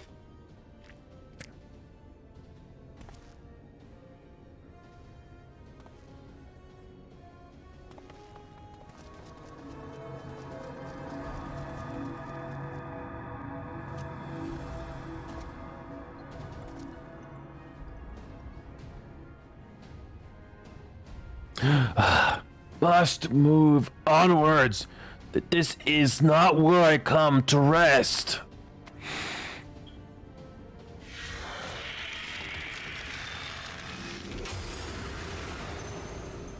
But how did those damn clones did it, after all?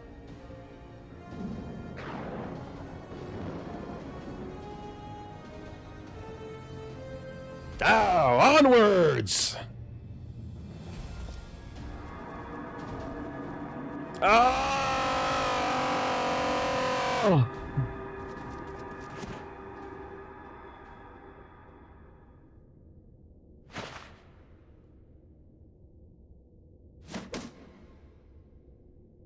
You owe me, Nero. The hells I do.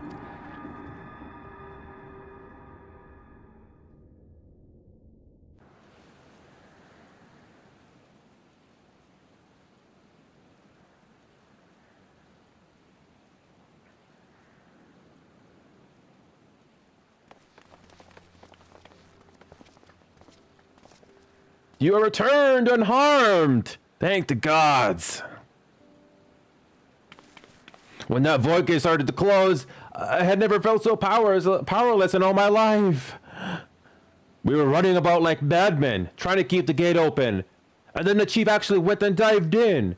But if you're all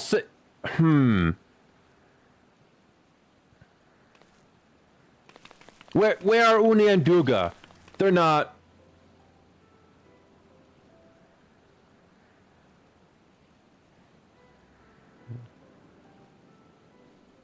I see.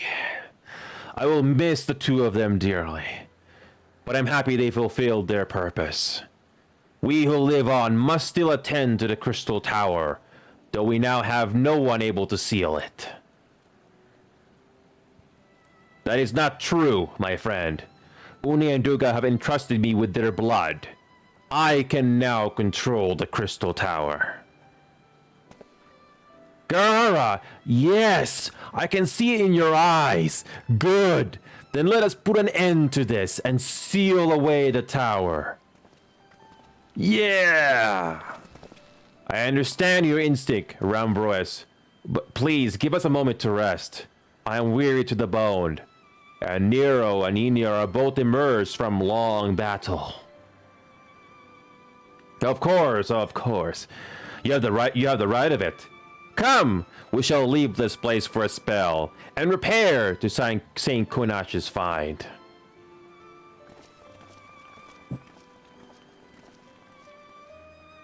No one but you could have succeeded in the world of darkness, Enio. With that, I could have been would have used beyond the rift. As it stands, I was but a vessel for Doga and Une's blood.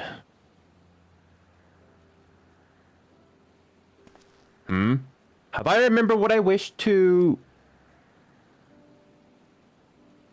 Yes. Something has come back to me. Gaining royal blood and witnessing true bravery has reminded me of my forebear's dearest wish. But we need not speak of these things now. It was not my place to keep you.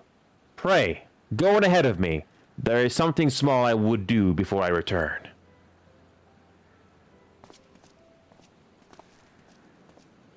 I could not have asked for a better comrade. If only I could have been a part of your adventures. If I only could have been a part of your adventures for longer, Enio. Alas, fate dictates I have a different role to play. A wish hidden for millennia and brought to light by the good people of Noah. Now, finally, it's my time to see it realized. I can't express how glad I am you returned safely, Enio, and with the means to dispel the threat of the Crystal Tower for good. Rest if you will, and let us free ourselves from the specter of the Allegans. I trust you have rested, my friend. Good. I wish to seal the tower now, but there is something we must do first. Let me summon the others, and hear in full what happened beyond the rift.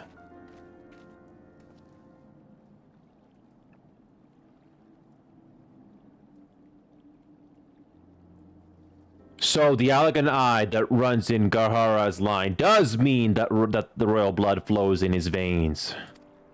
I suppose it is not so odd to think that his forebears gained it via ancient technology. But who imbued his family with the blood? For what purpose? Mayhap all this was fate. From discovering the tower to Garhara's gaining Unai and Doga's blood. Has Garhara said anything? For that matter, where is Garhara? And what of Nero? I'm not sure about a resident historian, but Nero left the tower with me. Where he's vanished to since, I cannot say. But knowing him as I do, I don't believe he'll scheme against us for the time being. Though he is still Nero. Enio, you say Garhara stayed behind at the Crystal Tower. I wonder if he even now prepares to seal the place off. Master Rambroes! Master Rambroes! This Garhara, yeah, sir. He came into the Crystal Tower and began ordering researchers out. What? Why would he do such a thing? I do not know, sir, but he was quite insistent. He all about bodily forced me out of the gates. I suppose it's possible he told one of the others, but I wasted no time in finding out. I thought it best to hasten here and ask your guidance. Very well. Let us go and speak with these researchers and get to the bottom of this queer business. Master Garland, Enio, please come with me. No doubt Garhara means to seal up the Crystal Tower, But it worries me he did not breathe a word of his plan to us. What in the world was Gahara Thea thinking, demanding we leave the tower? No doubt you want to know why. I wish I knew that myself. Of course, he would tell me nothing. But he'll be honest with you, sir. I am certain of it.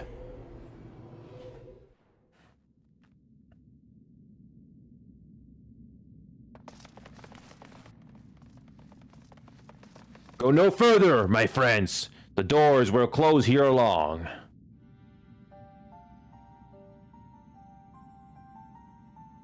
So you are of a mind to seal the tower, Garaha.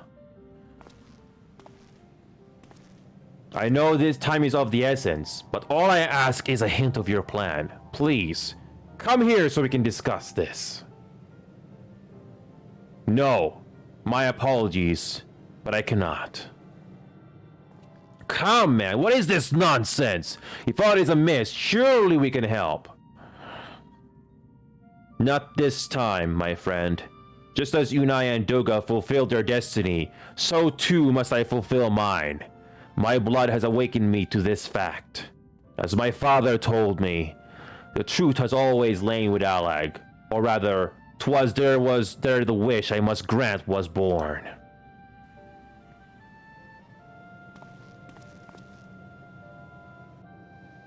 You see, not all the world perished in Zande's calamity.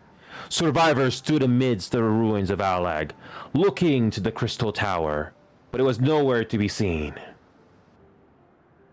Yet, they hoped its spires would again dominate the land, and prayed that the Crystal Tower would be a beacon of hope to people everywhere. Word of this soon reached the only member of Alag's royalty to outlive the Empire, the Princess Selena. Selena was moved by the people's dearest wish.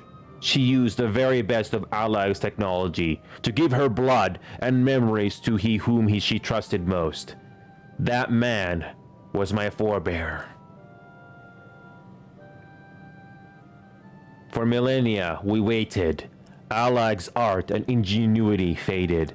Our royal blood grew thin. But before the last drop could vanish from the realm, the memory of all this returned to me. And now I must fulfill the wish of the ancients. The tower will shine forth as a new beacon of hope. Garaha, the Crystal Tower's strength poses too great a threat to Eorzea now. We would need technology as advanced as Alag's to use it correctly. As things stand, we barely understand the tower's workings. Hells, we may never fully comprehend them. Just as you say, Sid. We could wait for someone, someday, to reach the same heights as Alag. But by then, we will have lost the royal blood and the means to control the tower. But what if I do as Amon did, and put the tower into a deep sleep? What? You cannot mean that. I am deadly serious, Sid. The tower may only be used once men rival the Alagans in knowledge.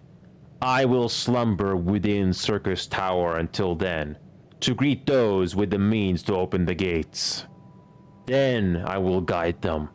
And thus will the tower shine forth as the beacon of hope it was meant to be. This is the only way to make the wishes of the ancients come true.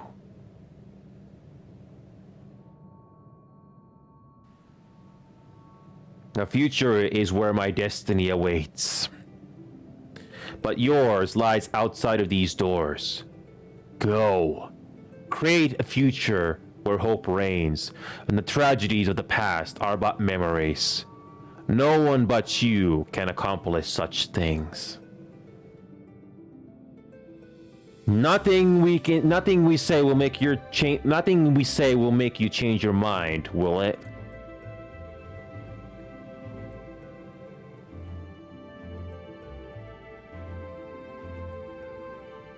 Onwards to a brighter future.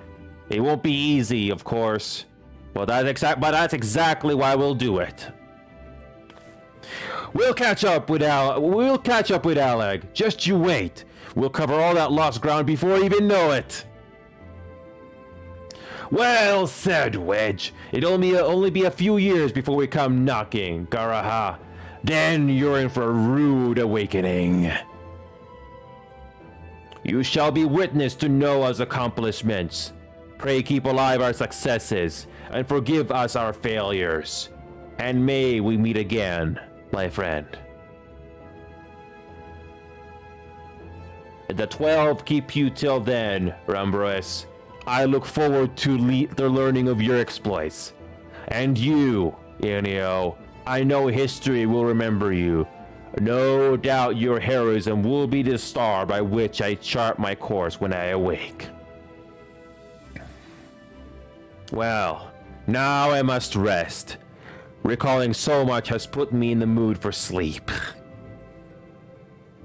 Farewell, my friends. I eagerly await a future born of your courage and the ancients' wish.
Crystal Tower slumbers again, then.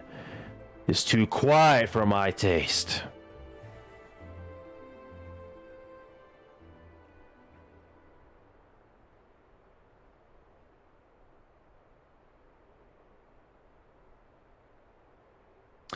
Goodbye, Sid. I must put all this up my back. Possibility beckons, and I am bound to follow.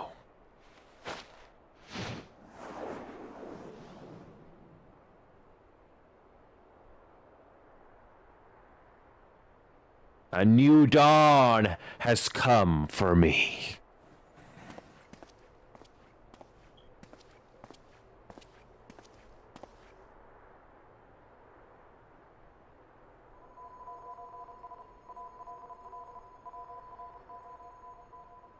You have just missed Sid, Enio.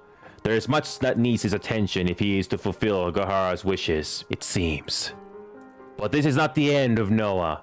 No matter how lonely St. Konach's find has become for our friend's departure, we must all walk in different directions now. Remember that we labor for a brighter future, lit by a Gahara's beacon. Sealing the crystal tower was but the first step. Farewell, my friend. May our paths cross again.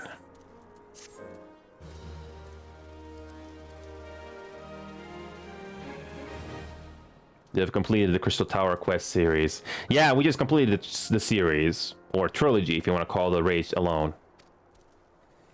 By speaking with Sahil at St. Konach's Find, you can accept a quest that allows you to trade items obtained by repeating Crystal Tower Alliance raids. Where's Shiel? Oh, there it is. Seal's over there. Okay. Alright, well, we're done with that. So we can finally move on to the main scenario quest now. So yeah, that was it. What are my thoughts on that quest series? I think it was alright. The story is kinda but at least it didn't feel like a fetch quest though. At least there's always something interesting to do. Truly, there is no rest for the weary. Scarcely had I begun to make myself at home when I received a request for assistance from Amagina and Sons Mineral Concerned. It would appear their storehouse in Horizon has been the target of a series of covert robberies. Minor as they seemed in isolation, occasional discrepancies in the manifest were long dismissed as clerical errors. It was only during the concern's annual audit that a pattern became apparent. Significant quantities of crystals, and only crystals, were missing. I need hardly tell you what that may imply.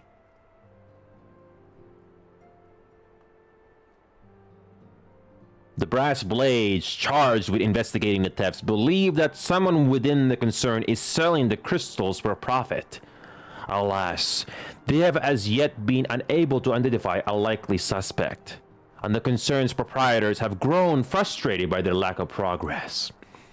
Needless to say, I would not have agreed to intervene had the stolen goods been of merely monetary value. If there is even a possibility that the thief acts not out of self-interest, but in service to a primal, we can ill afford to wait for the blades to realize their mistake. Pray depart for Horizon at your earliest convenience. Rendezvous with Ishtola when you arrive. She and Thancred have already begun a preliminary investigation. I have every confidence that the three of you will get to the bottom of these thefts. I only hope our fears prove unfounded when you do. Ah, Enio, your assistance is most welcome. I've already spoken at length with the brass blades of the Rose, albeit to little avail. It would seem that the thieves took great pains to conceal their activities. I could go into further detail, but your time might be better spent in conversation with Fufulupa. He is the officer charged with leading the investigation, and I would only be repeating that which he related to me. If aught eluded my attention, mayhap it will not elude yours. Enio, what a pleasure to see you again. My thoughts exactly. Istola said to expect you. Terrible business, these thefts. We have yet to confirm the quantity of crystals stolen, but I dare say it be greater than... but never mind that. I have news to share. A short while ago, the driver of a heavily laden carriage refused to halt for inspection and broke through one of our checkpoints on the Royal Allegan Sunway. The cart bolted off toward eastern Thailand, where, thank the gods, I hear that our colleagues were able to apprehend them without further incident. A speeding carriage. That would seem a curious choice for thieves of such proven cunning. Yet the Amalja do have a foothold in eastern Thailand. And what of their cargo? Did they carry the crystals we seek? We should be receiving a report any moment now, but I failed to see what else I could... Did you miss me, friends? I'm back, but I fear I come bearing disappointing news. Or, on second thought, perhaps it's good news, after all. Thancred, wherever have you been off to? I figured you had everything under control here, so I just took a brief excursion to the east to check up on our Amalja friends. And wouldn't you believe it? I happened upon a runway carriage on the way. Even I was able to do my small part to help my friends in the brass blades intercept it. In all my years, I have never seen such a prodigious quantity of sumnus. The blades were calling it one of the greatest hauls they've ever seen. The stolen crystals, on the other hand, were nowhere to be found. Is that so? Alas, I suppose we have no choice but to resume our search elsewhere. We should reassess our options as well. Come with us, Enio. Against all expectation, it would seem the Amalja are innocent of this particular spate of crimes. By all indications, they have yet to replenish the stores of crystals exhausted during their last attempt to summon Ifrit. What I can't fathom is why anyone else would go to such lengths to obtain crystals, and in such quantities. It cannot be that we are dealing with simple thieves. If their motive were profit, why would they limit their trade to crystals alone? Plainly, we are missing something. While you think about it, what it might be, I shall inform Orianger of our progress, or lack thereof.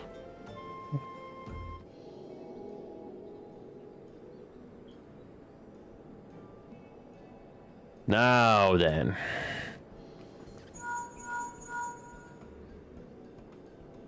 The situation may be more complicated than we anticipated.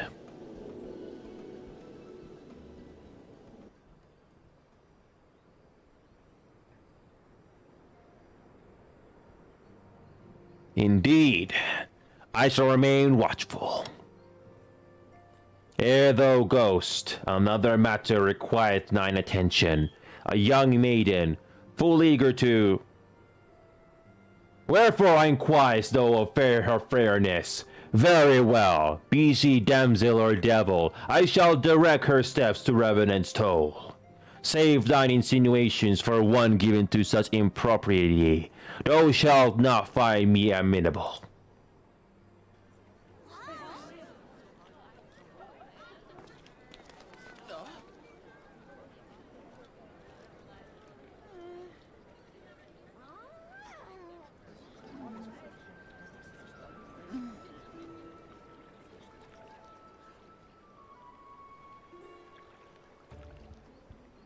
Far across the sea, from the land of Duma, have we traveled.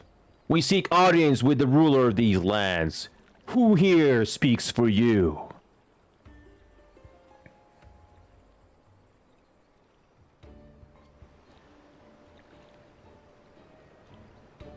Anybody ideas? A solitary flash of insight? No? Well then, for want of a better suggestion, I say we try picking Fofolupa's brain again. Who knows? If we work together, we may yet find something of use nestled away within it. Oh, but it's good to see you return. I've given some thought to the matter, and I've just hit upon a most disturbing possibility. How could I have been so blind? Calm yourself, Fofolupa. What is this disturbing possibility of which you speak? I was contemplating how these activities escaped our notice for so long, and then it came to me. What if there is someone among our own ranks conspiring with them? A traitor in our own midst? It would be most unfortunate if your fears proved well-founded, Fofolupa. Indeed. If for reasons of security, the concern decided to transfer the remaining crystals stored in Horizon to another location, their plans would be discovered the moment the brass blades were informed. Ah, but such a shipment would surely be well guarded, with thieves as wily as our risk open confrontation. Mayhap not, but neither would the concern be eager to present them with such an obvious target. Aye, they might instead elect to carry out the transfer in secret, to entrust the goods to, let us say, a lone Makote miner, traveling without escorts so as to not to attract undue attention. But who? Ah, I see. Yes, the concern may well elect to do that. But to travel with so much cargo would be a strenuous task indeed, and this miner would certainly need to rest upon the way. Mayhap go to the bridge to Hamerlia? A fine spot for a rest, would you not agree, Enio? You lie in wait to the north, and I shall do the same to the south. Forgive me, my friends, but I have received new orders. I must inform my men at once.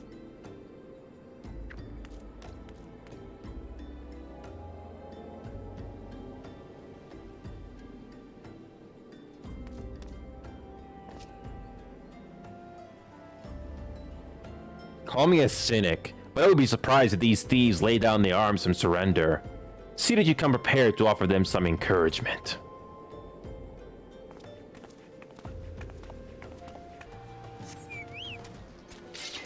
There you go. Just two. Alright, one more. Any more? Stubborn to the last, as expected. You are unharmed.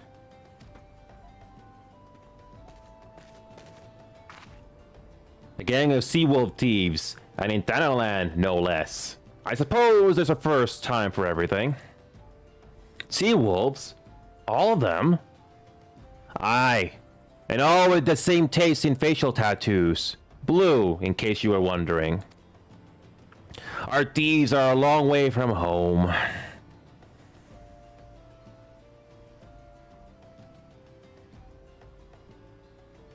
Thancred, if you be so good as to attend to the outstanding matters in Horizon, I have inquiries to make. To Horizon, then. Fulpa will want to hear about your meeting with the thieves.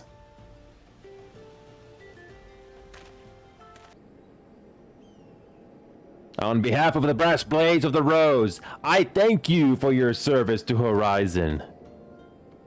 But we have not been idle. While you were afield, we succeeded in identifying the traitor within our ranks. Is that so? Then by your leave, I should very much like to have a word with the fellow in private. No, I'm afraid that will not be possible. Regrettably, he managed to subdue the unit of blades dispatched to detain him and make good his escape. Oh, for the love of... And how did he manage that, exactly? Your men haven't been sampling that sonus we confiscated, have they? Or was he a giant in disguise? No, but he was quite strong. Sea wolf laments and born and raised, I believe. But do not worry, we'll find him. You have my word on that. I see.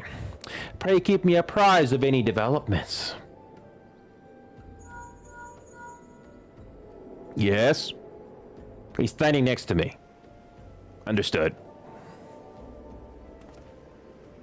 I fear our time together is at an end, my friend. Your services are required elsewhere. Awfully disappointing, I know. But one must follow where duty leads. You might try to look a little disappointed. Or do you mean to give me another one of your stoic nods? You do, don't you? Is this the game's way of breaking the fourth wall? Like they're self-aware of that? Is that what this is doing? Is this what's happening right now? They're breaking the fourth wall. Anyway, let's continue. The antecedent bid me to tell you to make for Vesper Bay, where young Elfinaud awaits your coming most eagerly. It was he who requested your assistance. Some commotion or incident. I am not privy to the details. While you do whatever it is that Elfinaud has planned for you, I shall endeavor to track down our traitorous brass blade. And when I do, you may rest assured that we will have our answers. You are late! No matter. I know where our visitors are headed. From what I have been able to gather, this vessel belongs to a band of Domans who seek an audience with the Sultana. You are familiar with Doma, yes? In Othard? Well, like the rest of the nations of the Eastern Continent, it is ruled by the Garlean Empire. Given our visitors' unannounced arrival, as well as the state of their ship, I suspect they did not leave their homeland under the best circumstances. Needless to say, I should be very interested to hear their tale, and more importantly, what they know of the current state of affairs in the Empire. Such information could prove most useful. We would be fools not to pursue this opportunity, do you not think? Come with me to Olda, Enio. Unless I am mistaken, and I am rarely mistaken, we will find the Domans bickering with a Sultan Sworn on the Royal Promenade. You are uncertain of your role in the proceedings? Insurance. If our guests are not themselves Imperial agents, it seems fair to assume that they may be being pursued by some. And if not, who better than you to have on hand in the event of an unforeseen diplomatic incident? Besides, I do so enjoy your sparkling repartee. Satisfied? Good. I shall see you in Olda.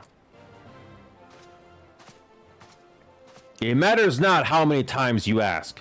Without the necessary permissions, none shall pass. Pray understood, good sir. We have not the leisure to lodge a formal petition. Time is of the essence. All I ask is that you summon your superior. Allow me to plead my case. Surely you can grant us that small kindness. Away with you, and darken these doors no longer. I will not ask again. You know not what you do.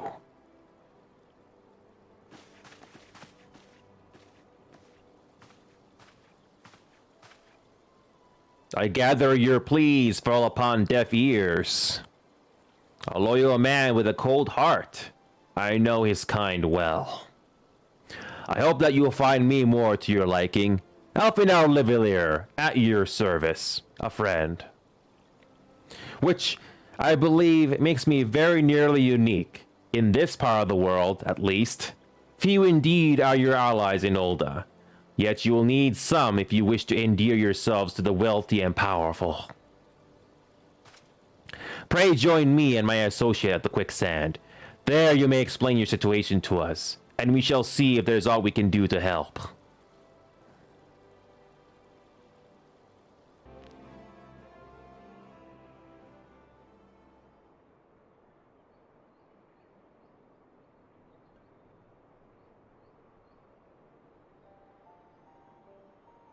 We have traveled some several thousand miles across the sea from the nation of Duma in hopes that we might find sanctuary in these lands. Sanctuary, Lady Yugiri?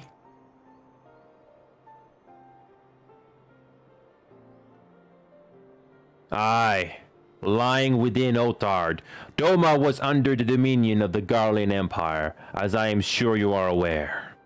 When the War of Succession broke out in Garlemald, we espied an opportunity to free ourselves from the yoke of imperial oppression and took up arms. Only to be crushed. And so, I gathered what few Domans escaped the reckoning and guided them hither to your shores. A War of Succession? Then the Emperor... Forgive me, you said that Doma was under Imperial rule? Did you not? Doma is gone, razed to the ground as an example to the other provinces. 12 have mercy, and your people... On a ship anchored in Vesper Bay, flying borrowed colors. Many were complicit in the rebellion, or are kin to those who were. They will not come ashore until I send word that it is safe to do so. I sought an audience with your rulers, but was summarily refused. The lords of Uldar are not wont to entertain foreign refugees without suitable encouragement. Mayhap I was foolish to expect otherwise. But our supplies run low, and we have young ones in urgent need of care. I have seen the tents outside the gates, however. We are not the first to seek asylum, nor will we be the last. Be that as it may, Ulda is no friend to Garlemald. Your tale would stir the hearts of many men and women here. But the Sultan and the Syndicate will not be so easily swayed. But I shall see that you are granted an opportunity to plead your case. This is within your power. Well, far be it from me to boast, but I do have the ear of certain influential individuals. I am in your debt. Lady Yugiri, forgive me for observing, but your choice of attire seems like to evoke feelings of mistrust. Men are wont to fear the unfamiliar. We know this from experience. We seek only to spare the people of Ulda unnecessary disquiet. I shall defer to your experience, then. I thank you for your understanding. It seems I have urgent business with the Flame General. I'll leave our guests in your capable hands.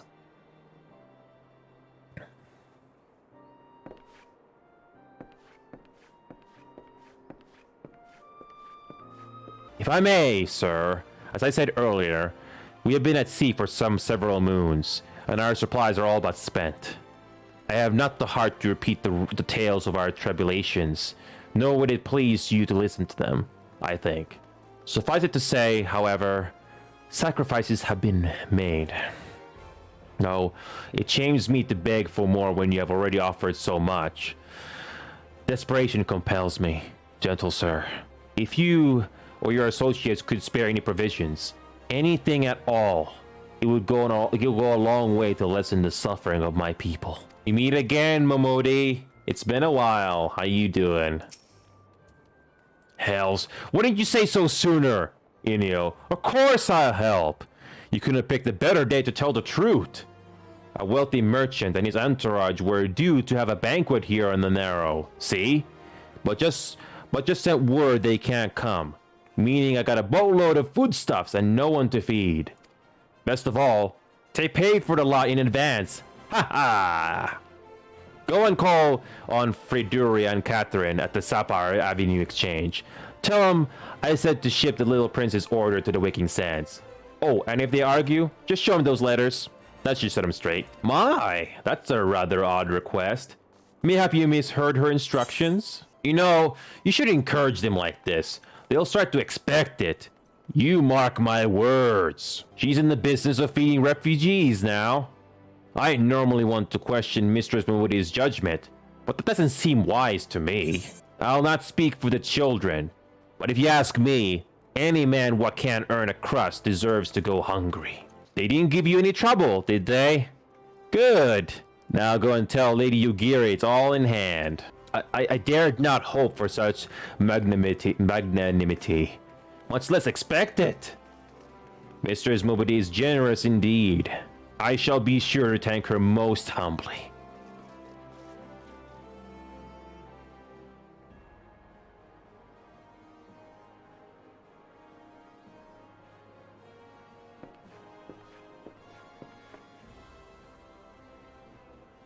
Lady Yugiri, I briefed the Flame General on your situation.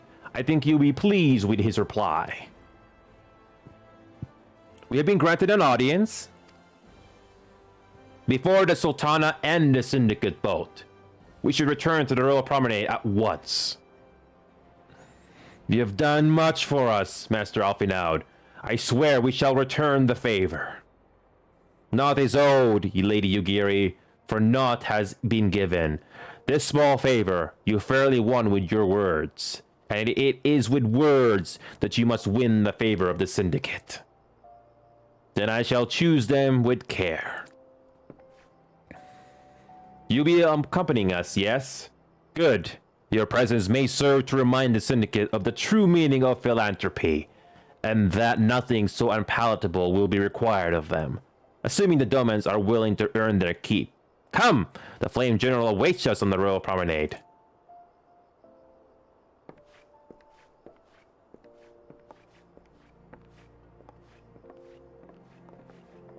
We must take pains to illustrate how accepting the Domans would benefit Ulda. Only then might the Syndicate be swayed. I wish to greet our guests beforehand and offer my support for their cause. Doman, Uldan, it matters not to me. Birthplace does not equate to birthright in mine eyes. I take great pride in my establishments for this very reason. The Platinum Mirage, in particular, serves as a showcase for the talents of countless men and women beyond our borders. If we are all enemies of Garlemald, it is not fitting that we should join forces. I have heard that the Sultana is a kind and generous ruler. Of the Syndicate, I have heard less flattering things. Bards sing of wars which decided the fates of nations. But a single word spoken with a council chamber is more like to decide that of mine own. A pleasure, Private Habib. The others are already inside. Let's not keep them waiting.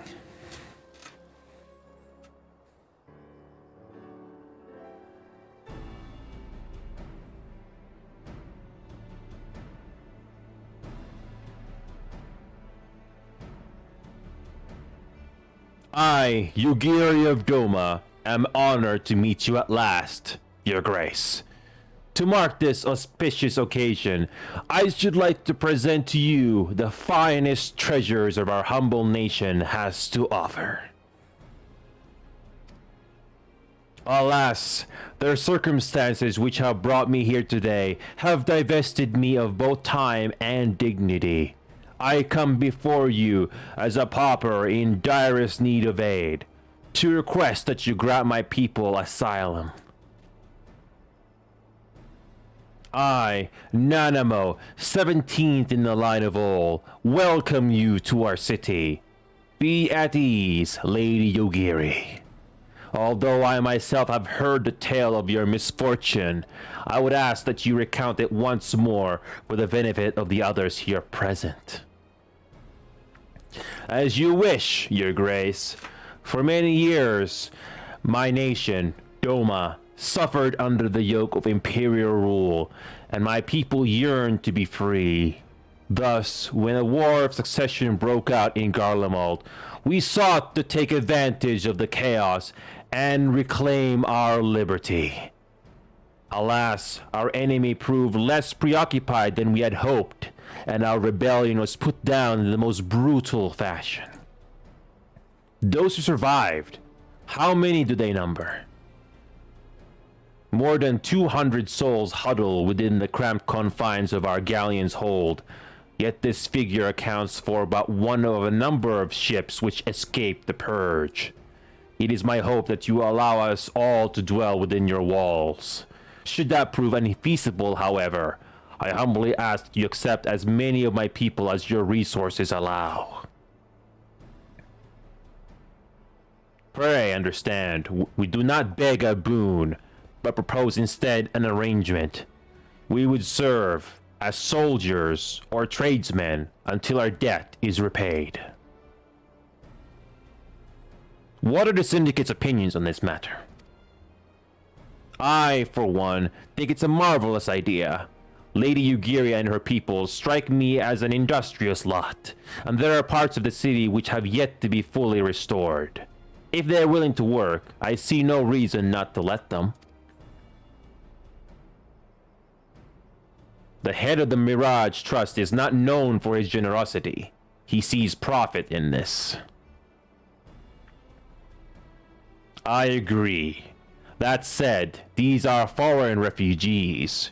To admit them would require a formal resolution. Shall we call a vote?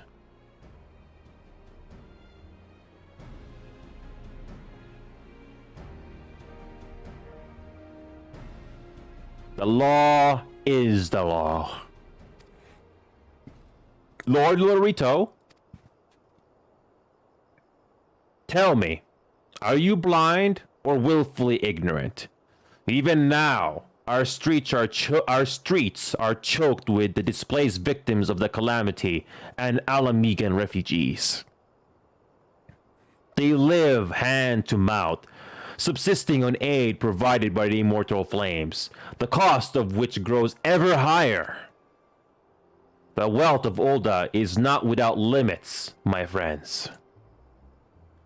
And need I remind you that these refugees are prone to violence and criminal activity? You have all read the reports, I think. Without homes or employment, it is only a matter of time before men grow desperate and take that which they imagine has been unjustly denied them. Yet, knowing this, you would have us swell their ranks. Mayhap you think the brass blades and the flames are not hard-pressed enough? Some say the chairman of the East Aldernar Trading Company passes gills thrice daily. This may explain how he came to be the wealthiest man in Ulda, or it may simply be that he's ruthless beyond reckoning. Surely the Sultanate can support the few hundred Domans Lady Yugiri represents. That our resources have been taxed, I do not deny, but we are hardly in danger of financial collapse. I move that an expectation be made. An exception, Your Grace. I am suddenly reminded of a similar debate some years ago regarding a number of Alamigan refugees, if memory serves. What were your words that day? Ah, yes, the law is the law, and so our visitors remained in Little Alamigo. Mayhap our wise and benevolent Sultana would be so good as to enlighten us as to which other of our laws should not be upheld. Mind your tongue, Lolorito. My lord, I share your concern for the welfare of our great nation, but we must endeavor to take a longer view. You know as well as I that people can be a resource still more precious than Gil. Precious or not, they were never yet so reliable. And unlike those who frequent your establishment, I have no desire to gamble with my future. Ulda's greatest asset is, and has ever been, her material wealth. We risk this at our peril. One need only look to Diligi's example for evidence of the danger in allowing sentiment to dictate policy.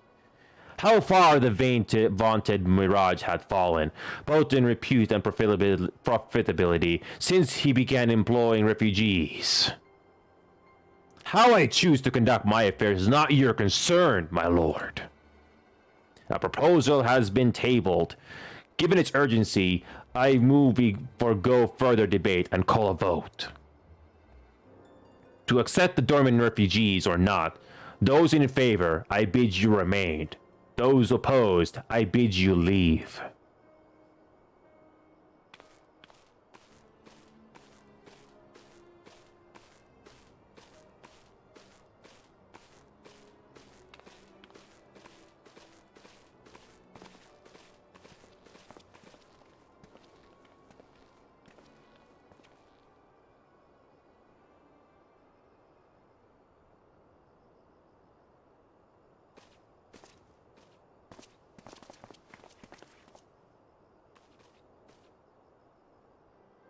Would that it were within my power to welcome you and your people, Lady Yugiri.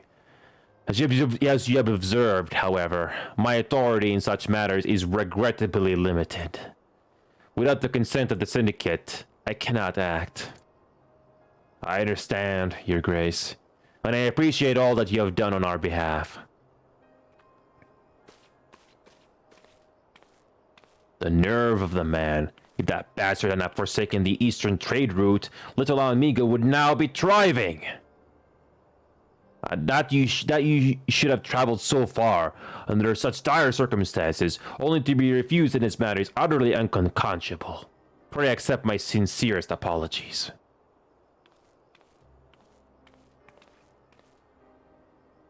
Now that the Empire no longer poses an immediate threat, they see little reason to maintain the pretense of unity. The monitors have grown especially defiant of late, Lord Lorita most of all. But this is neither the time nor place for that discussion. As Lord Lorito goes, so goes the Syndicate. It bears repeating that Lord Lorito does not speak for the Syndicate. The others harbor doubts. I will allow, but in time they shall see the error of their ways. Prone to violence and criminal activity, who is he to speak of us thus? Are we to be punished for sins we may never commit? Didn't I hear Lady Yugiri's pleas? How can they turn us away, knowing what we have endured? My people could not endure another long sea voyage. But if Ulda will not accept us, what choice have we? As you observed, Lorito is not afraid to speak his mind, nor is he like to change it. Oft have I wondered how a man so skilled at weighing the worth of things should be so incapable of seeing the value in people. Ah, I will waste no more words on him, not when the Domans are yet in need of aid. Everyone, follow me to the Hall of Flames. The Syndicate has spoken, and I see no point in moving that the matter be reconsidered. The monitors have made their position clear. Agreed, Ulda is not an option. Nor are Limsa Laminza or Grenadia. I judge, given the state of their internal affairs. Which leaves our Doman friends confined to a ship. Gods, the thought of them huddled in an airless hold with no hope of better treatment. Would that I had more time to find an alternative. A place not bound by the concerns of the great nations.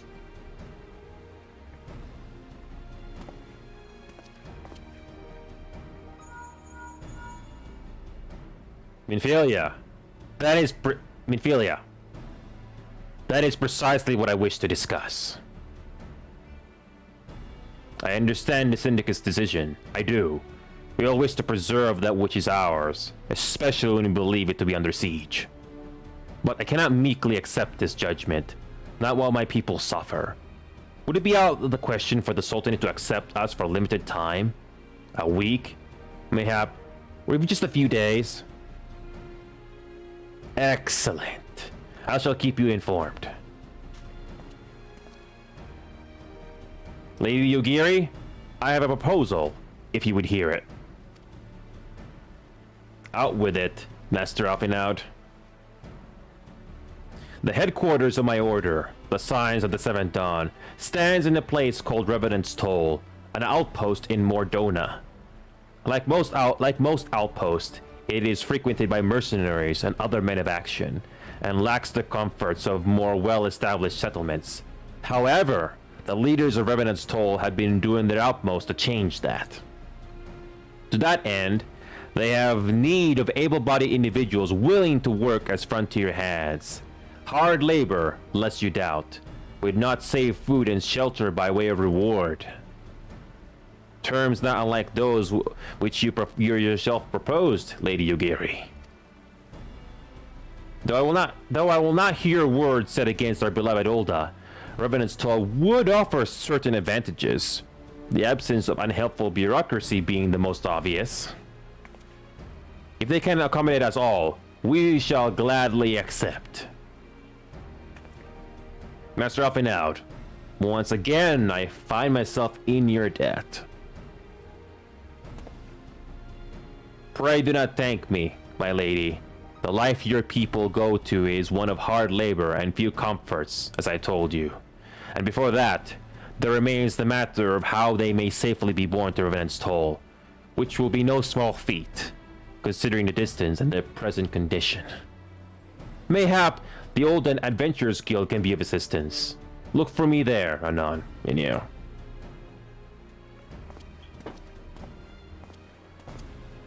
Lady Yogiri, if you and your people would accompany me, we may discuss what aid the Immortal Flames can provide.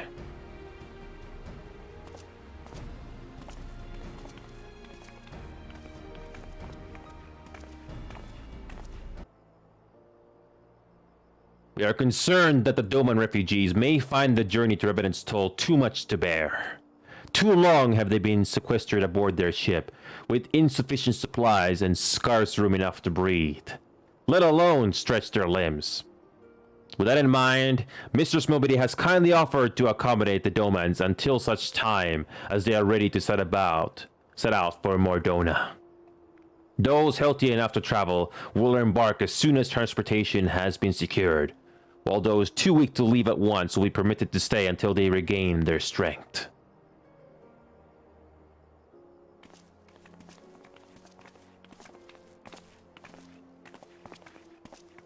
What news?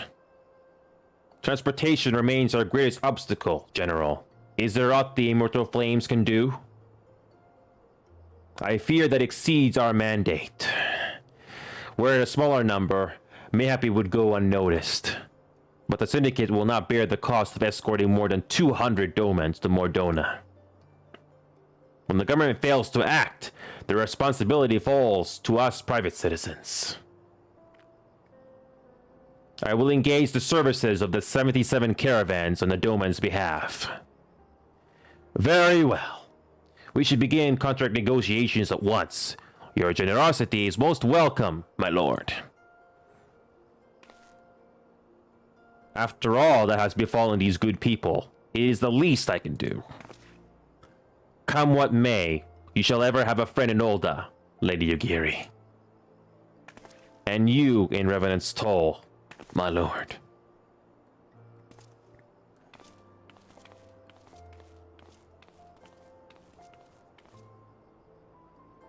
Well, it sounds like we have all work to do. Lady Yogiri, let's put our heads together and settle the details of our arrangement, shall we?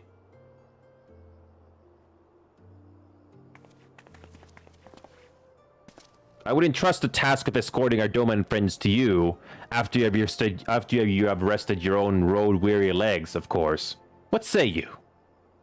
As we speak, the Domans prepare for departure at Vesper Bay, wherefrom they will be transported by a carriage to Olda.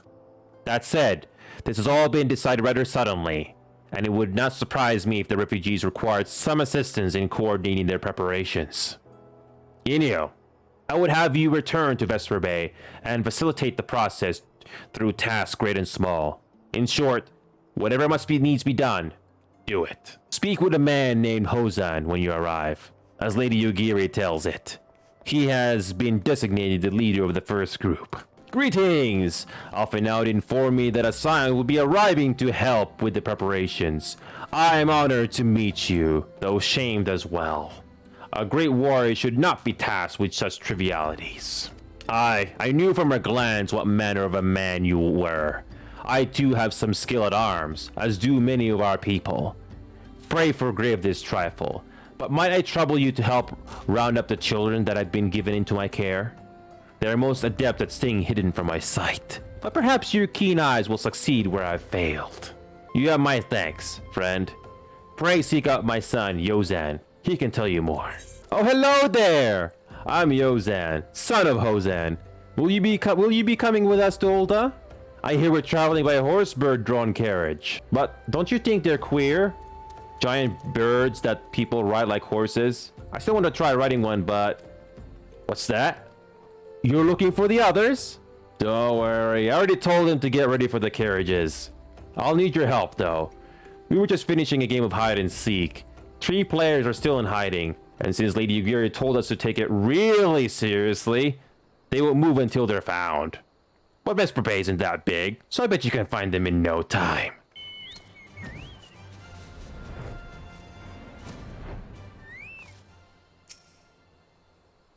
Come, no, get out of the way, pet. Get out of the way. There you go. Hey, you're not Yozan. Who are you? I'm Kuharu. EnioHabev, eh? I didn't know anyone else was. Wait a minute. You are those, stallions, aren't you? No, scions. Then you must know Lady Yugiri, right? Isn't she great? She's really good at hide and seek, too. Alright, it's almost time to go. Nice meeting you, EnioHabev.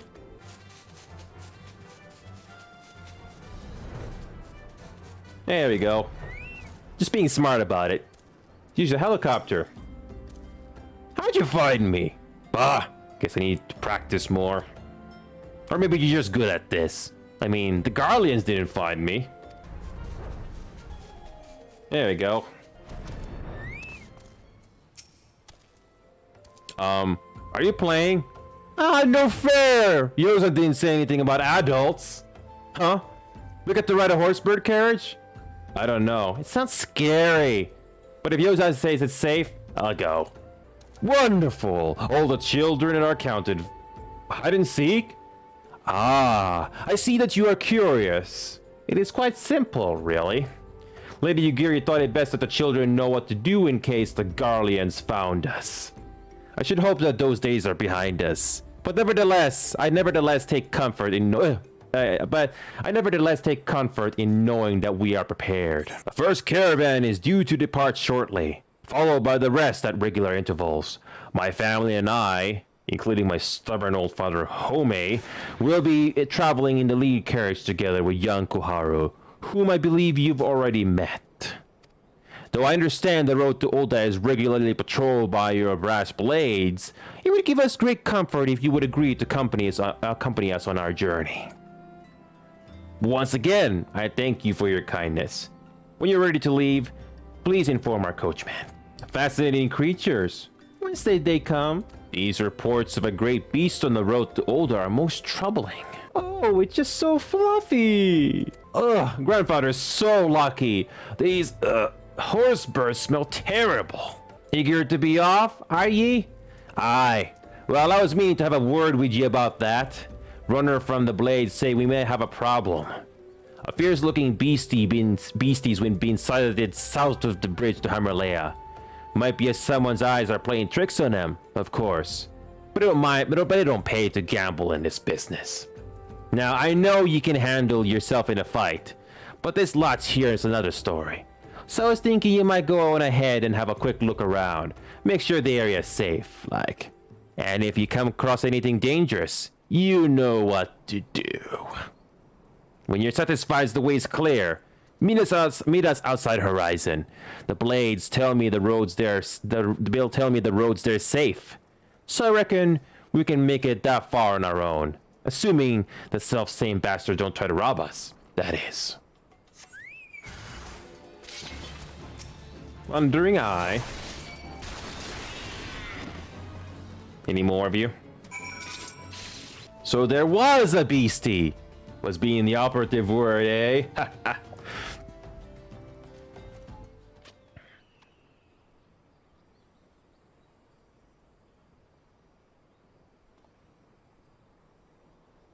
Well fought, sir. Well fought. Ah, if only I were in better health, I should have been proud to stand at your side. Pay my son no mind. He forgets that his responsibilities preclude acts of daring do.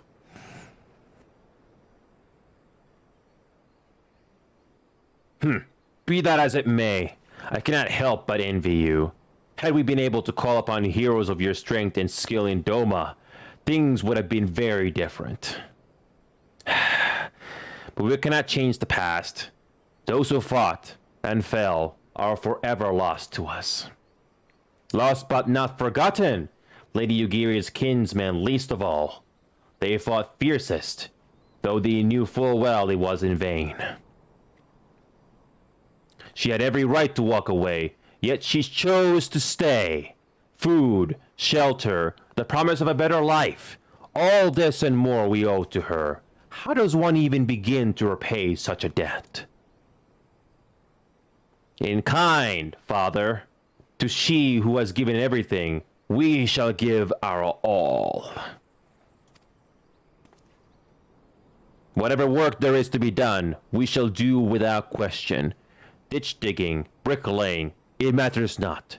Revenant's toll will grow and prosper by our hands.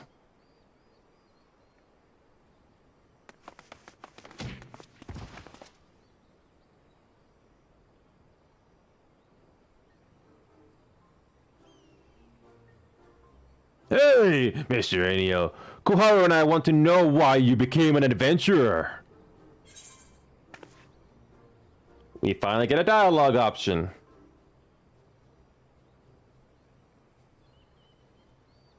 And to win glory.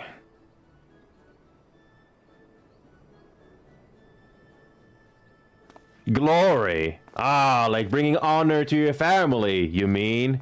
Yes, Father always goes on about that.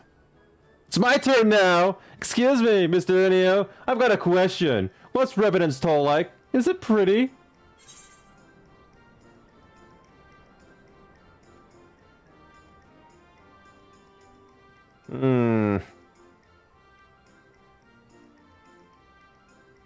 It is a bustling outpost frequented by countless adventurers.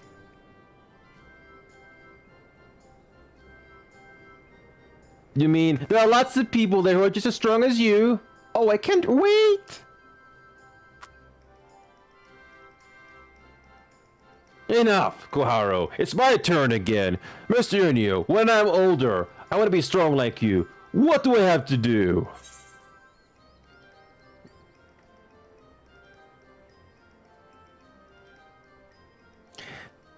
Train every day.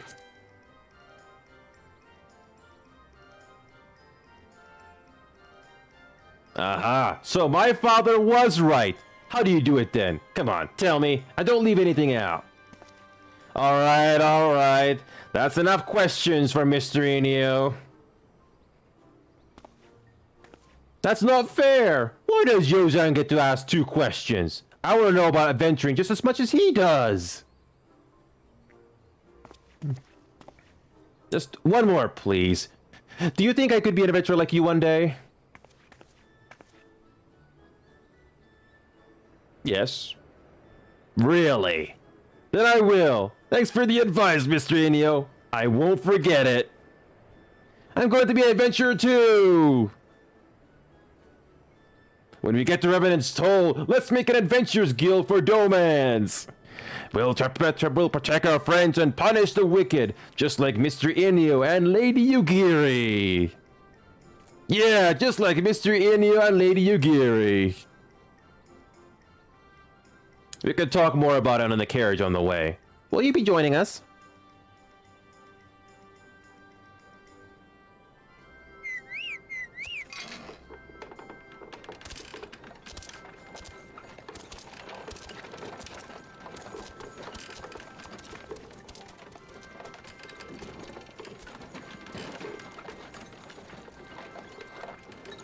This brings us back to the beginning of the game. That's what I got from that little scene there. It'll be good to sleep in a proper bed for a change, even if it's only for a night. How many steps are there? 100? I'm going to count. Would you look at that? I bet they could keep out an entire legion with those walls. Mind letting Master Alphinad know we're here? I need to stay with the birds. Ah, Enio. I take it the first group has arrived? Excellent. Is there aught else? No. I have matters well in hand here. You and Lady Ugiri should travel to Revenant's Toll forthwith. It is past time Lady Ugiri met with the guild representatives in Revenant's Toll. Since I do not foresee any further matters arising here in Thanaland, which might require your personal attention, I would instead have you serve as an escort to the Doman delegation for the duration of the journey. Speak first with Slafborn upon your arrival. He is the one with whom the Domans will be working most closely.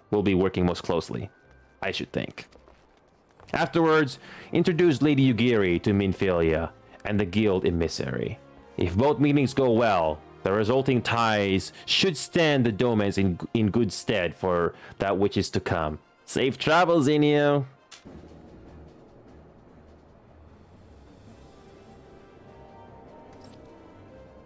And this must be the esteemed Lady Ugiri and her associates. I greet y'all as friends and bid you welcome to the Toll. I hope you do not find our dirt of fineries off-putting. Poor though we may seem, we have a wealth of spirit and camaraderie to spare. You see, race and creed don't enter into it here. We welcome all sorts, provided they are willing to earn their keep, of course. We are no strangers to hard work, Master Slapborn. You may rest assured that we will carry out your orders with due diligence. Oh, not for a moment did I doubt your commitment, my lady. Pray understand, I give the same speech to all new arrivals. You don't need to bow your head or call me master either. We are both frontier hands, as far as I'm concerned. As you wish, Schlafborn. May this meeting mark the beginning of a long and fruitful relationship.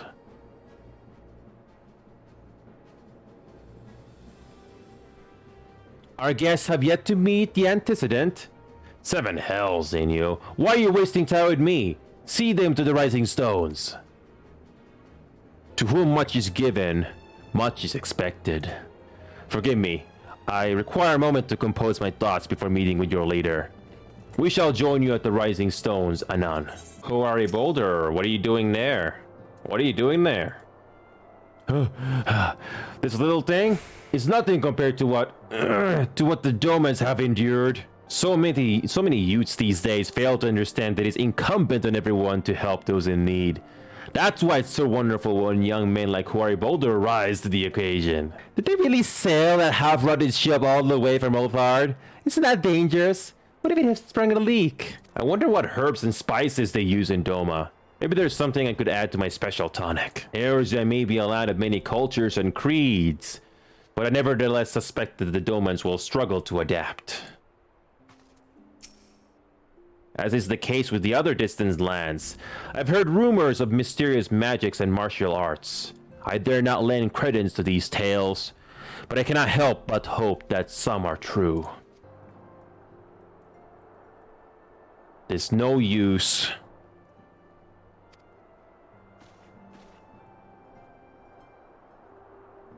Our attempts to reach the students of Baldesion continue to meet with failure. Oriengar has explored other avenues of inquiry, but they too have yielded naught. We will persevere, of course, yet within our hearts the truth is clear. We are but awaiting confirmation of that which we already know. How fare the Domans? I'm given to understand you were kept quite busy in Vesper Bay. Mayhap you question the wisdom of aiding refugees when the primal threat remains unsolved. I should not blame you if you did, nor would I deny that this matter falls outside our normal purview. Be that as it may, I could not ignore the plight of these refugees, not when it was within our power to help them. Lady Yugiri is here? Please, show her in. I should very much like to meet her.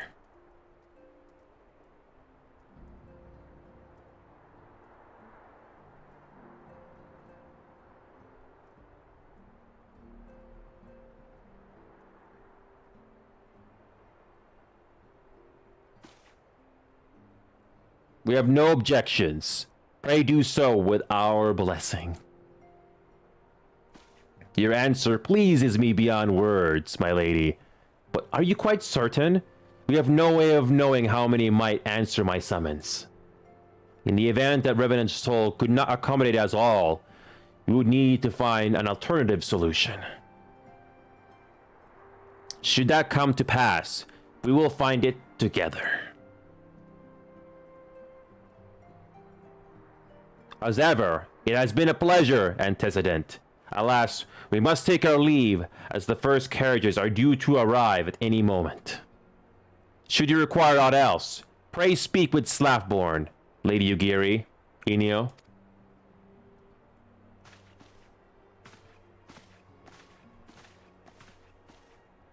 Mayhap I worry overmuch, with so many able-bodied adventurers about. What beast could pose a threat? I dared not give myself to hope in full, but for the first time in many moons, I am willing to do so.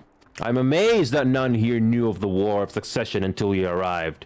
Have you truly heard naught of what has transpired? Lamine and I will make all the necessary preparations to ensure that our Doman friends feel at home upon their arrival.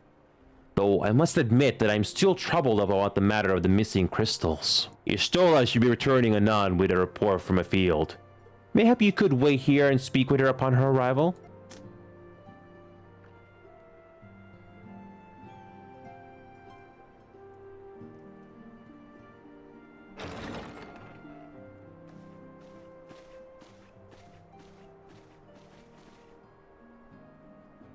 How goes the fishing? Caught anything slippery? Aye, our suspicions were well founded. The Serpent Reavers are indeed the culprits. The plot thickens. Has there been any movement in Tanaland? It has been blessedly quiet, which is to say the Amalja are being no more or less of a nuisance than usual, summoning Ifrit with such crystals as they have hoarded. Orianger too, reports not out of the ordinary. Then we have our explanation. Your explanation for what? Pray tell. For the recent spate of crystal tests in Tanaland, we naturally assumed that the trail would lead us back to the Amalja. Yet it did not. It led us across the sea onto Vilbrand. Vilbrand?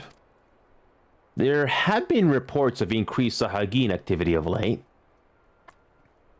Of gods, they mean to summon Leviathan? That is the way of it, I fear. Whilst conducting our investigation on behalf of the mineral concern, we came upon evidence implicating the Serpent Reavers. With the aid of the Maelstrom, I was able to verify our suspicions. It's only a matter of time before Leviathan returns to harrow the seas.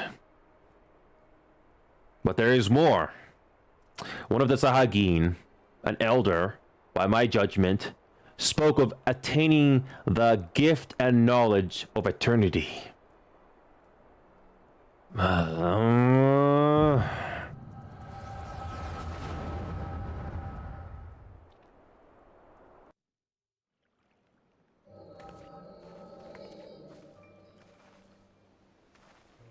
Such a disturbance in the aether. If I did not know better, I should think this device defective.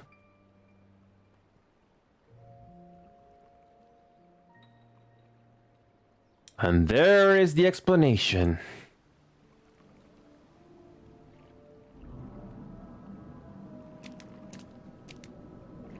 Soon it shall begin. Our Lord shall rise mid surging waves to wash away the finless ones. And I shall be granted the gift and knowledge of eternity, and with the emissary stand equal.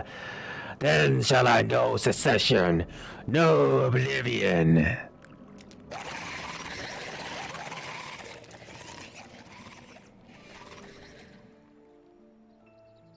Whence come this promise of immortality? The emissary. We have outstayed our welcome.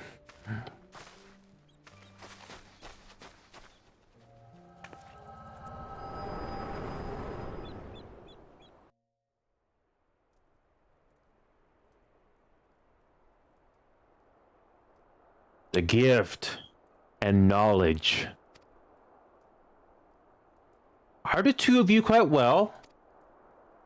You shared that vision, did you not? Even before the Sahagin made mention of the emissary, I recognized Elidibus's words. He is behind this. But surely it is not within his power to grant the echo. My lady, unless we act swiftly, Leviathan will rise again. The Admiral has already requested that we intervene to prevent this. Failing that, we are to attend to the Primal's extermination. She will have our full cooperation. Let us make haste to Lim Zelaminza. I mean to play a part in this mission. Tataru, pray take charge in my absence. My lady, are you sure this is wise? I'm aware of the risks, but there is something I must see with my own eyes. The true nature of the echo. Very well. I shall not stand in your way, on the condition that you permit me to accompany you as bodyguard. Your company is ever welcome, Thancred. I take it something ill is afoot? Aye, a primal is about to be loosed upon Eorzea. A primal? A godlike being whose very existence is a bane upon the land. We scions of the Seventh Dawn are sworn to put an end to their kind. Yeah! I see. Know then that I am learned in the arts of war. In return for the kindness you have shown my people, I would lend you my blade. It would be most welcome. When contending with a primal, one can never have too many able allies. If you crave a more intimate understanding of the problems facing Eorzea, this experience is like to provide it. Be sure to come well prepared.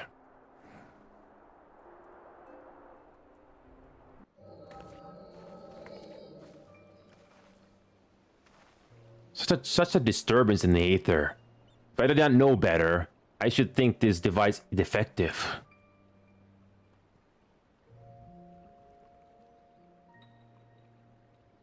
And there is the explanation.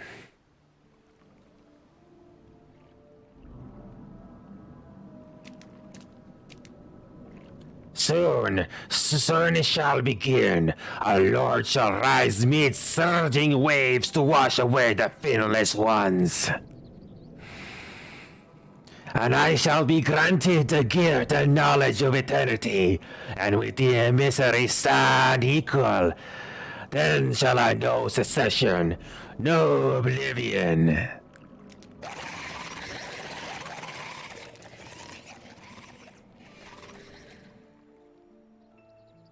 Whence come this promise of immortality? The emissary. We have outstayed our welcome.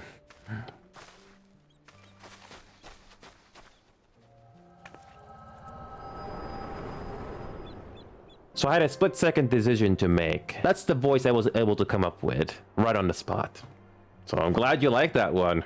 Yeah, I mean, it's nice to finally experience some other characters where you get to try something a little different. They do sound like that? And what of the prisoners? Well, I managed to... Well, somehow... Well, again, thank you, Strider.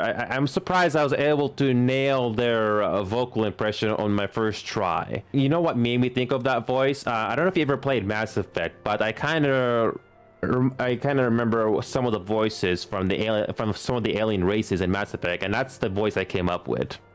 Have a wonderful night, guys. Later.